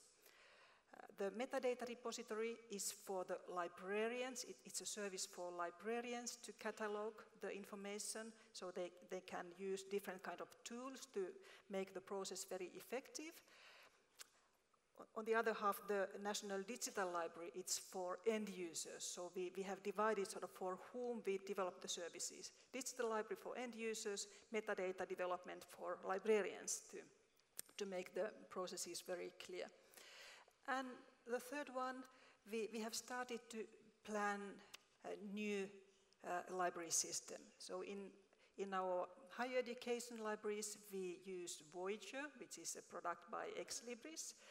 In public libraries, we have a Nordic software provider, Axiel, and in special libraries there are many different small solutions. Most probably our next library system will be based on open source, so it will be quite interesting to develop that, but we are in a very early stage in this planning process. But all our libraries are very, very enthusiastic about this new project. And now I come to the National Digital Library Project. So this is the most extensive cooperation project between our libraries, archives and museums in the country. We started this project already in 2008, and the public interface, which is the part of the project which National Library is responsible, will go into production this year. So we have been working for a quite long time to develop the service. And I would say that we have needed this time really to build up the collaboration, really to see sort of why we should collaborate, what will be the practical output of our collaboration, and so on. So here you can see what are our aims in the project, or what have been the aims. First of all, to create the joint public interface. So this is for the end users to access the digital content of our libraries, archives, and museums. And we will go to production in December this year. Digitization of key materials of these GLAM organizations has also been a very important part of the project, of course, to bring content to the service. A third part is to develop a long-term preservation system.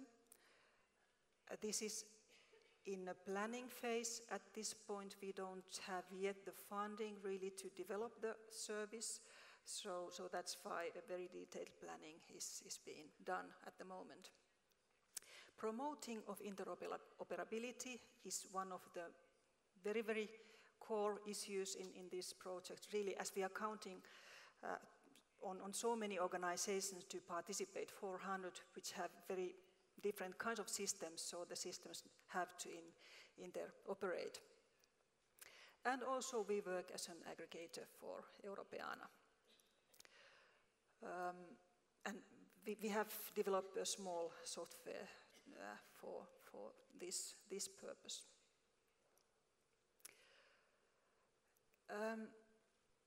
We have been quite lucky in the recent years to digitize digital heritage. As in many countries, typically the organizations don't receive funding for digitization. But luckily during 2 last years, the government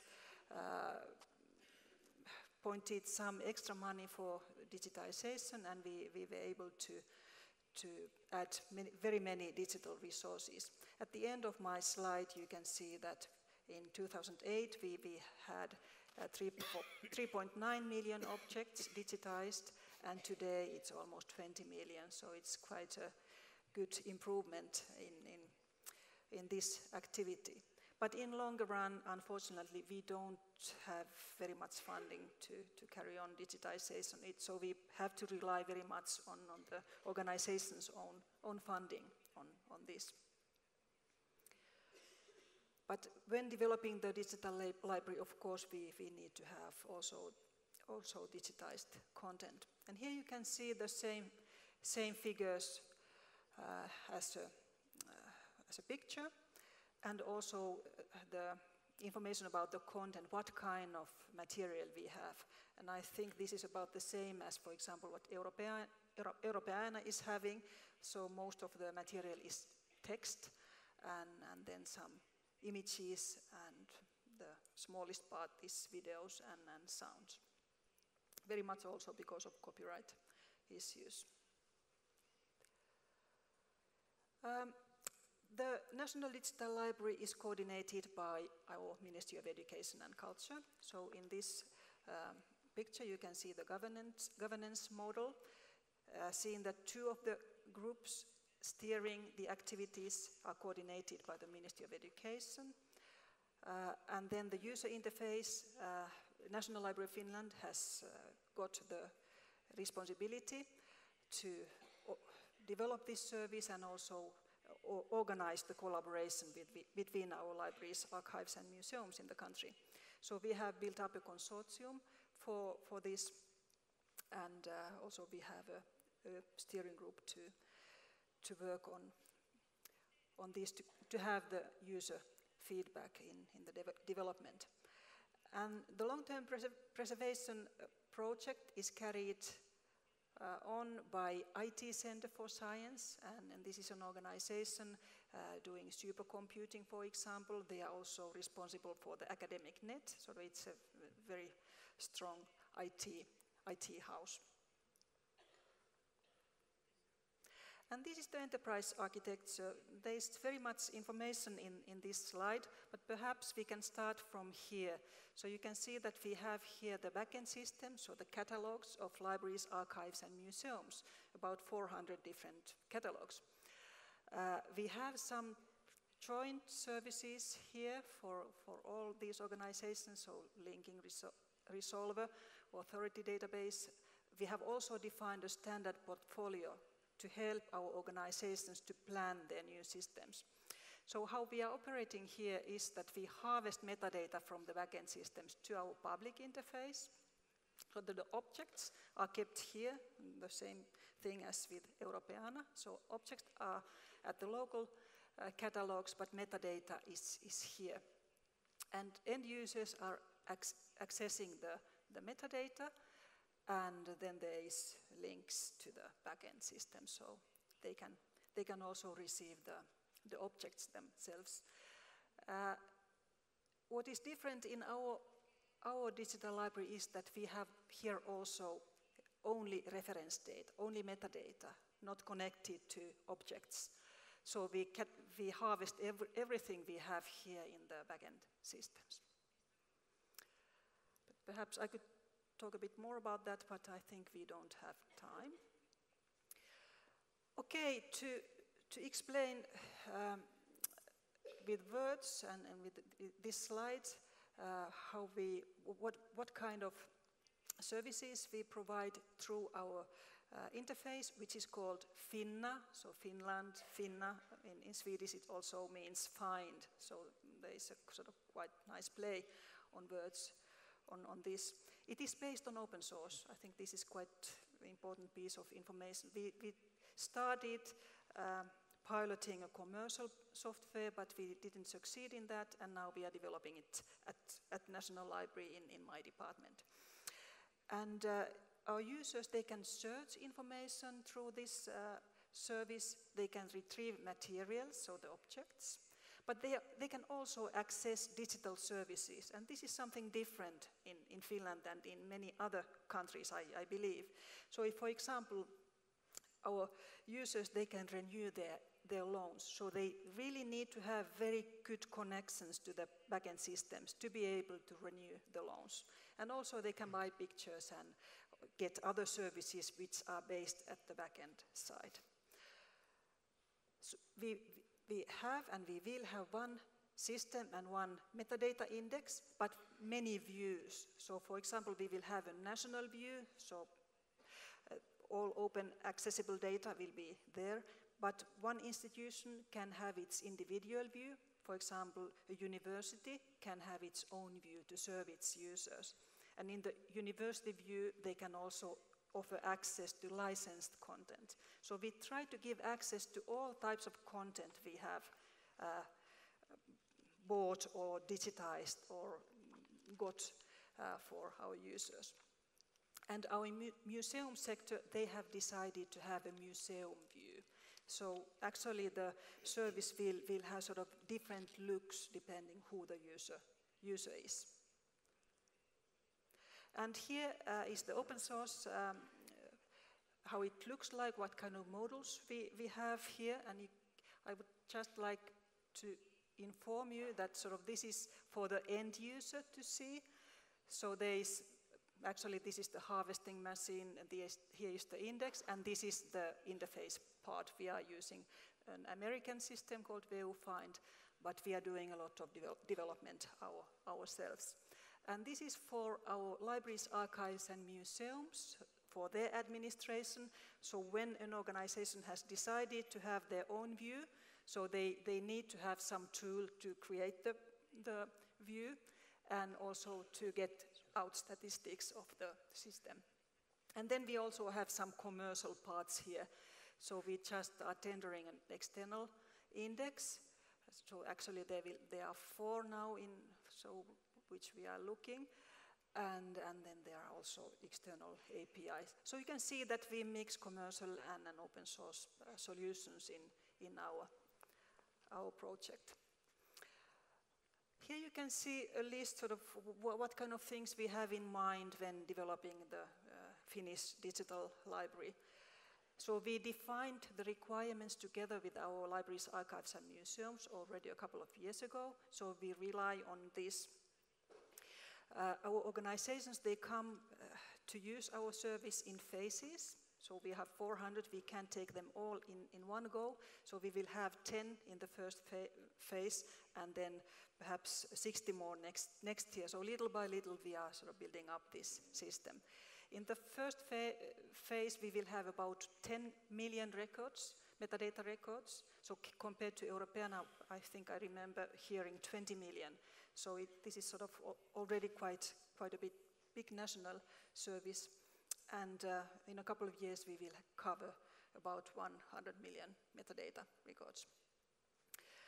So as we are using open source, we have this agile development method, so development circles. And as I mentioned earlier on, we are cooperating with IT Center for Science. They are running our hardware. So this is very typical in our country. So the organization which is best in doing something does that part. So IT is for this IT Center for Science, so meaning hardware. And at National Library, we are more familiar with the software and services for libraries.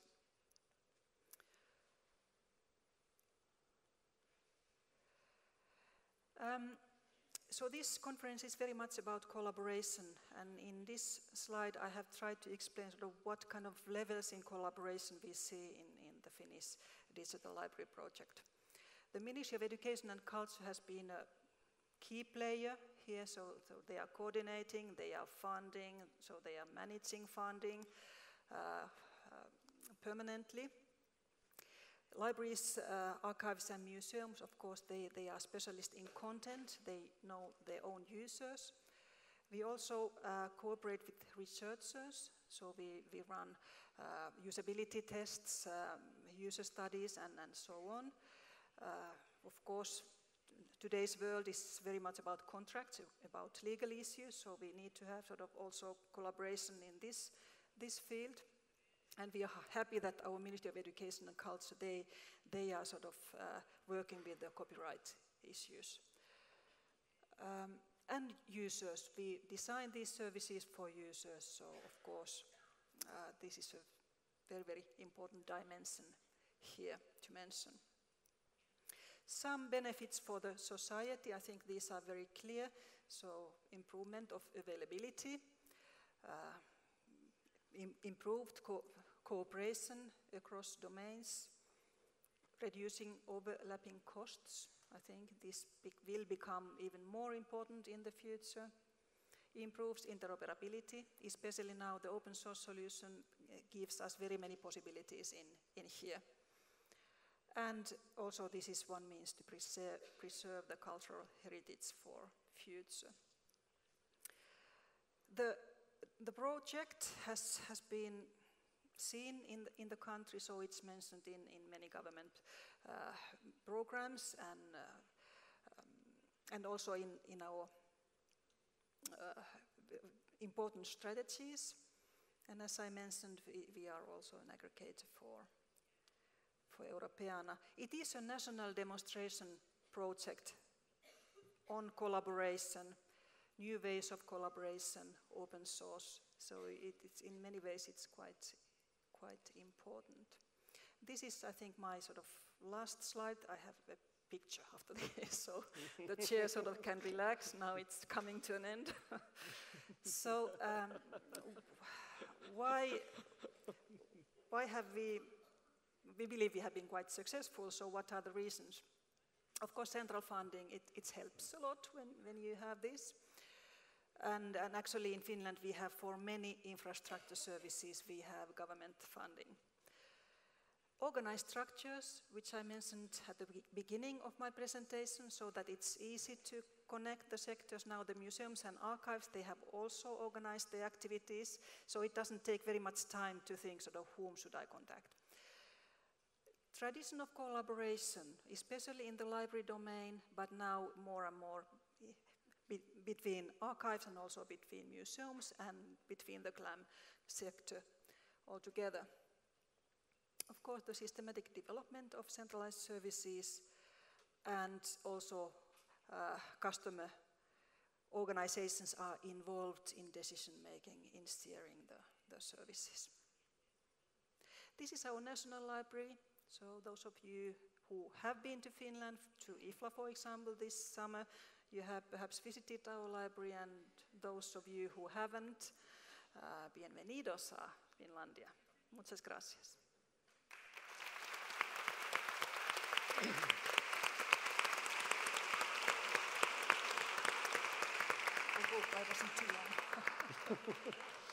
Pues muchas gracias, Cristina, por esta interesante exposición. Destacaría yo, como lo han hecho también algunos compañeros a través de Twitter, este aspecto de la visibilidad web, que si nos ponemos metafóricos, sería un poco la fachada del edificio de nuestra biblioteca pública y la interfaz pública de usuario común por una parte de la Biblioteca Nacional Digital, pero específica por otra, sería un poco esa interfaz web de la Biblioteca Digital. Evidentemente podría ser muy parecida a nuestro mostrador de atención a los usuarios, es con lo que se encuentran, es lo primero que ven al llegar a la biblioteca, en este caso a la Biblioteca Digital, y está muy bien, puesto que la política del palo con este tipo de instituciones es muy complicada para insertarlas en repositorios que se terminan llamando library. Había un tuit aquí que, un poco jocoso, en medio de la traducción, era una crítica cariñosa a los traductores, pero nos pasa a todo el mundo. Decía que no más decir biblioteca en el auricular, librería, porque son bibliotecas. La traducción es en inglés y no es baladí, el tema terminológico lo hemos tenido aquí en España y en nuestro caso en Andalucía parece simplemente una cuestión de denominación, pero el paraguas Biblioteca Digital, Digital Library, a veces cuesta algún tipo de institución y el mero hecho de que se llame así puede ser un factor de reluctancia para que se inserten en un proyecto de este tipo. En inglés se dice mucho library, se dice incluso por parte de nuestros compañeros de informática y telecomunicaciones para las traducidas librerías de Windows.dll, se utiliza library un poco para todo y tal vez en inglés no sea tan complicado pensar que la biblioteca, en este caso la biblioteca digital, puede tener fondos diferentes a los libros y a los manuscritos.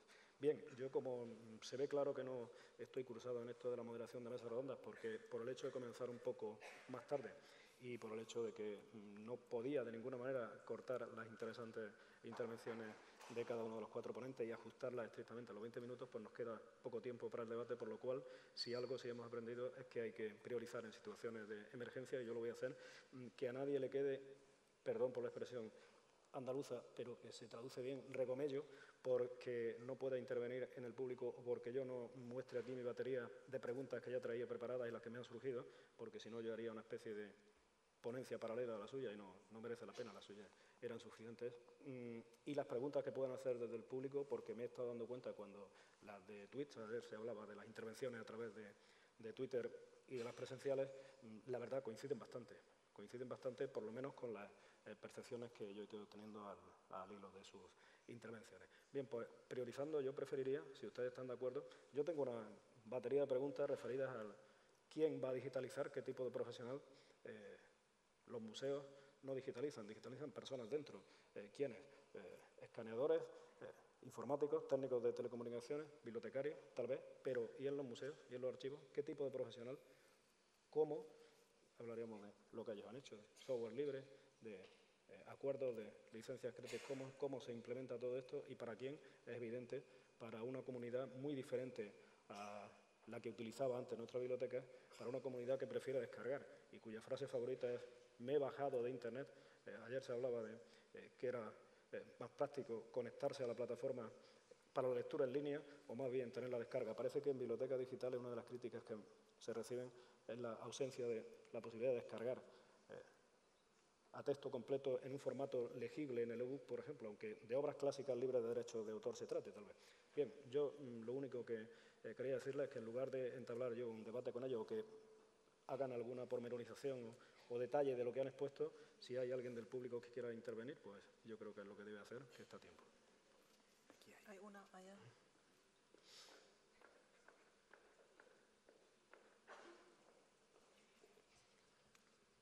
Sí. Buenos días.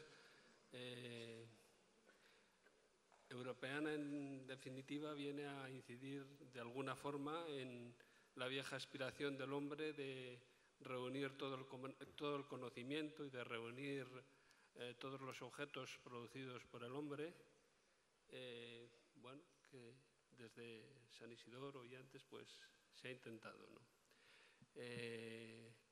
Y enriqueciendo los metadatos que se produzcan con las referencias oportunas en cada caso, de tal manera que me imagino que si aparece, no sé, Barry Lyndon, inmediatamente deberá aparecer la referencia oportuna a cine, Kubrick, música barroca y todo lo que implique que nos lleve de una cosa a otra para enriquecer ese conocimiento. Lo que planteo es que, lógicamente, eso exige la formación de unos bibliotecarios muy bien equipados en lo que se refiere a lo humanístico y a lo científico. Y nuestro sistema educativo me da la impresión de que no va mucho por ahí y que puede propiciar más bien bibliotecarios, como decía nuestro compañero que ha venido desde México a acompañarnos, muchas gracias, como los informadores que tienen mucha información pero poco conocimiento y expresarán muy bien los metadatos, pero todo ese tipo de referencias capaces de enriquecerlas desde el punto de vista cultural, pues lo veo un poco complicado, pero en fin, no lo sé, es una cuestión que dejo ahí. ¿Qué os parece? Creo que se ha dirigido a ti, si alguien quiere intervenir, pero te ha mencionado a ti. Bueno, ¿Sí? yo creo que la labor del bibliotecario se reevalúa frente a las nuevas tecnologías como un guía formador de usuarios, un guía formador de lectores, y quizás no es tanto un problema de la educación. La educación es, en muchos aspectos, modos, son límites y también la manera de ver el mundo.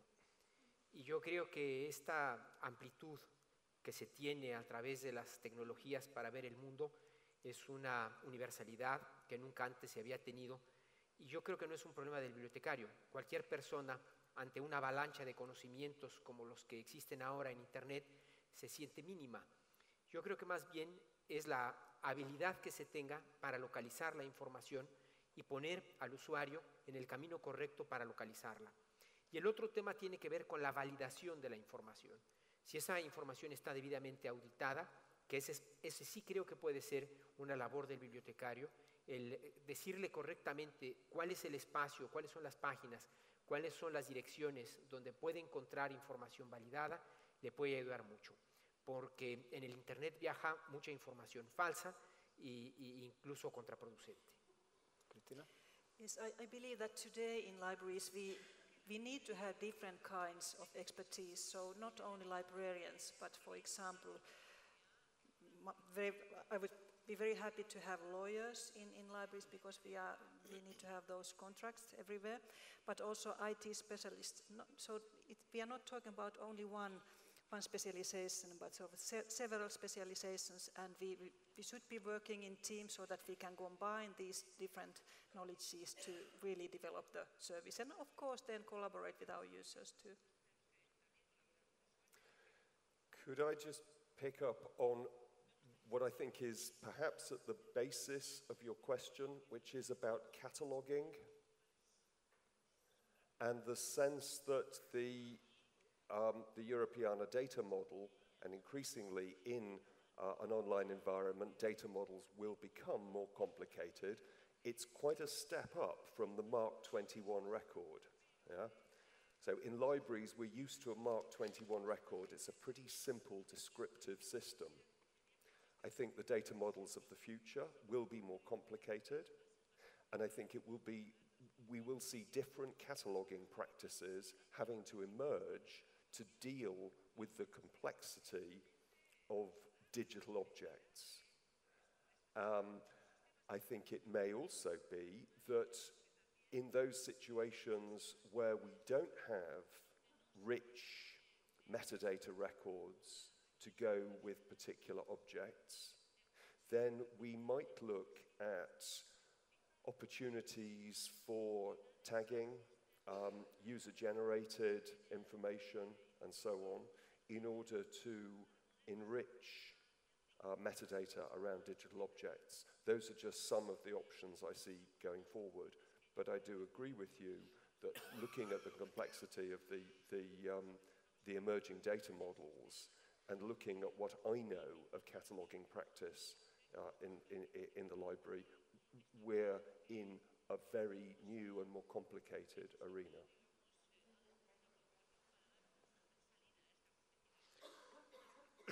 Sí, desde luego lleva mucha razón esta intervención. ¿Qué tipo de profesional es el que se debe formar para digitalizar y entender lo que se digitaliza? Los metadatos se pueden generar automáticamente, pero normalmente es el factor humano quien decide qué metadato describe mejor cada materia. Y es complicado que tengamos, efectivamente, es muy práctico en grandes organizaciones tener informáticos, especialistas en telecomunicaciones, abogados y una panoplia de profesionales que entre todos puedan mantener, pero normalmente no se cuenta con tantos profesionales y tal vez en los futuros o presentes ya planes de estudio se deba priorizar, al menos en biblioteconomía. No sabemos en historia del arte, no sabemos en archivística, si también habrá un especialista en digitalización que comprenda todo el proceso desde el escaneado, la catalogación, la elaboración de metadatos, la publicación, los estándares y la visualización web. Tal vez deban existir, probablemente en el futuro, asignaturas en estas carreras que sean simplemente automatización, digitalización, creación de páginas web. Claro, ese es el problema que planteaba, ¿no? Alguien por su itinerario docente podrá haber hecho el bachillerato, podrá haber estudiado biblioteconomía, pero en una ciudad como esta, quizás después de todos esos estudios, pues no sepa lo que es un arco ojival. Puede pasar. Con lo cual, sí. Pues, bueno, hay otra...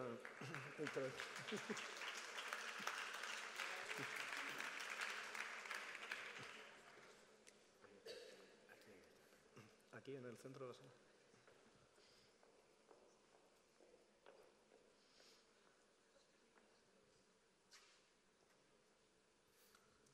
Hola, una pregunta triple o tres preguntas, pero son para pedir datos a Jonathan Purday.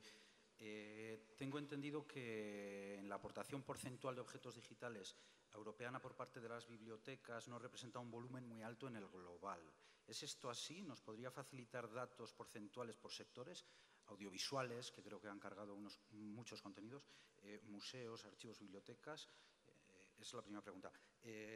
La segunda, por otra parte, tengo la percepción personal de que en el caso español, sin embargo, sí ha habido un liderazgo por parte de las bibliotecas, ¿no? ¿Cuál es esta situación en otros países? ¿Nos podría dar ejemplos de otros países donde han sido otros sectores GLAM quienes han liderado la aportación de objetos digitales a Europeana. Y la tercera pregunta es si es que están pensando de cara a implementar nuevos programas, como por ejemplo Cloud u otros, si están pensando en fórmulas de financiación que sirvan para primar y valorar de forma especial los proyectos interdisciplinares. O sea, si se va a dar impulso en los pliegos de condiciones para concurrir a las ayudas a los proyectos interdisciplinares y colaborativos entre distintas GLAM. O sea, si se ha pensado en primar proyectos donde concurran conjuntamente archivos con audiovisuales, con bibliotecas, un poco para romper a lo mejor esto que ha pasado en España, si es que mis percepciones y mis datos son ciertos.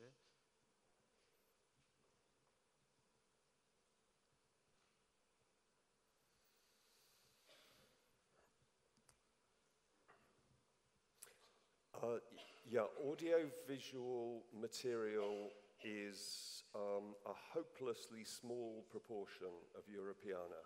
If you think of images and texts, you're looking at a pile that high. When you're talking about audiovisual materials, you're looking at a pile that high, okay? And this is mainly because of rights issues, yeah? So because so much material is 20th century and is in copyright, it becomes quite difficult to work out ways of digitizing it. And if you think of a movie which can have rights, the scriptwriter, the person who did the music, the orchestra that played the music, the director, each of the actors, and so on and so forth, getting permissions to sort out digitizing film is really complicated. And so one of the important things about Europeana's projects around film and television, so EFG, European Film Gateway, and EU Screen, is working out how we sort out those copyright issues and how we get collective licensing so that huge amounts of 20th century film, broadcasts, and recordings can be made available to Europeana, because the archives are itching to make that material available, but it's so complicated to do. Now, we also know that anybody using Europeana is 10 times more likely to click on an audiovisual item if it comes up in their results than they are on an ordinary text or image. So we know there is a hunger for audiovisual material. So we're trying to solve this. It's a really important one for Europe to be able to solve, because people map their lives by the stuff on TV, by the songs they listen to, by what was on the radio. And the idea that it doesn't exist in Europeana, that there is a black hole for the 20th century, is not acceptable. It's not acceptable to us as people who kind of curate cultural heritage, and it's certainly not acceptable to users. So, yeah, there has to be a solution found, but at the moment, globally, it's not just Europe. It's a really difficult one to crack. Your next question was about who are the leading countries, I think, in supplying material to Europeana. There are lists. If you go into Europeana about us, you can find proportions and lists. Our annual reports say exactly how many items each country has provided each year and how that divides up into text, image, sound, video. France and Germany are always at the top of the list. Spain's up there, Poland is up there. The UK is somewhere down, low in the top 10. Subsidies for projects, that's not really something that Europeana focuses on, because that's a Commission issue. The Commission funds us. The Commission each year puts out calls for proposals. So it's always about how partnerships of libraries, museums, and archives send proposals to the Commission that fulfill those calls, and if they're lucky, if the proposals are highly professional, they get funded. I saw you gesturing, and I don't think I answered all your questions, but do respond. No, la segunda pregunta hacía más referencia a ver si de los sectores GLAM en todos los países han sido las bibliotecas las que han liderado la subida de objetos digitales. Yeah. Yes, you're absolutely right.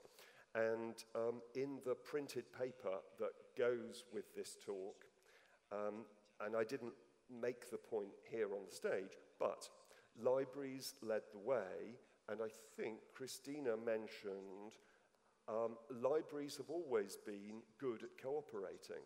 Yeah? We've been exchanging bibliographic records internationally for decades. Yeah? We've had international standards for cataloguing books and so on for a long, long time. That's not been the case in museums and in archives for very good reason. They have different, unique objects. And it's not as if one country has got objects that are the same as another country. So they've had different professional practices. And really, it's only with the advent of the internet that it's become so important for them to adopt international standards that create interoperability between countries and between sectors. But you're absolutely right, the libraries led the way. And it's no accident that Europeana was originally conceived as a library project that was then extended into museums and archives. Muy bien, gracias, Jeffrey. Bueno, hay dos tweets que los ven aquí en pantalla. Todos son interesantes y dignos de reseñar, pero los pueden leer.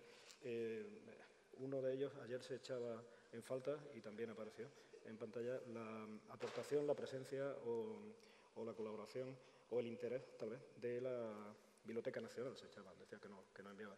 Pueden ver, habrán visto en pantalla que la propia directora de la Biblioteca Nacional acaba de enviar uno, bien interesante.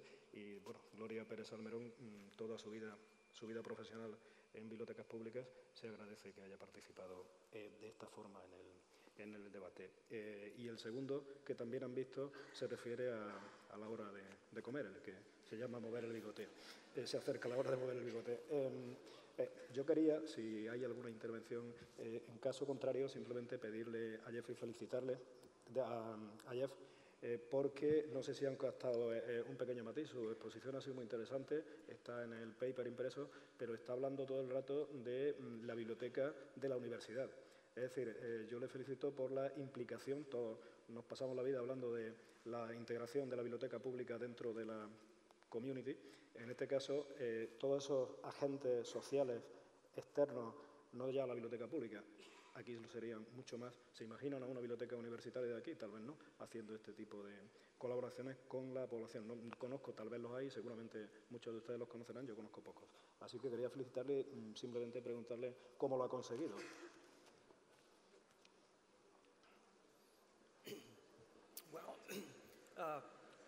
Collaboration in universities, as I was talking about, actually it's pretty easy and kind of built into the system.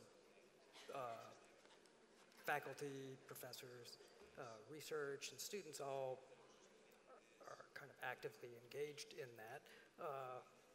There is a real kind of resistance from the traditional special collections people who want to view the digital library as theirs. And so to open it up, I think there's a great hunger for people to be involved in creating collections about maybe their non-traditional materials. So it's been, most people have been pretty receptive. Así sea. Bien. Bueno, pues por nuestra parte nada más, agradecer a los cuatro, lo digo por la hora, debe haber algún Twitter que yo no leo aquí. De acuerdo, pues sin conocer el menú, simplemente, bueno, pues seguiremos formándonos, pero también nutriéndonos, así que muchas gracias a los participantes y a ustedes por la asistencia.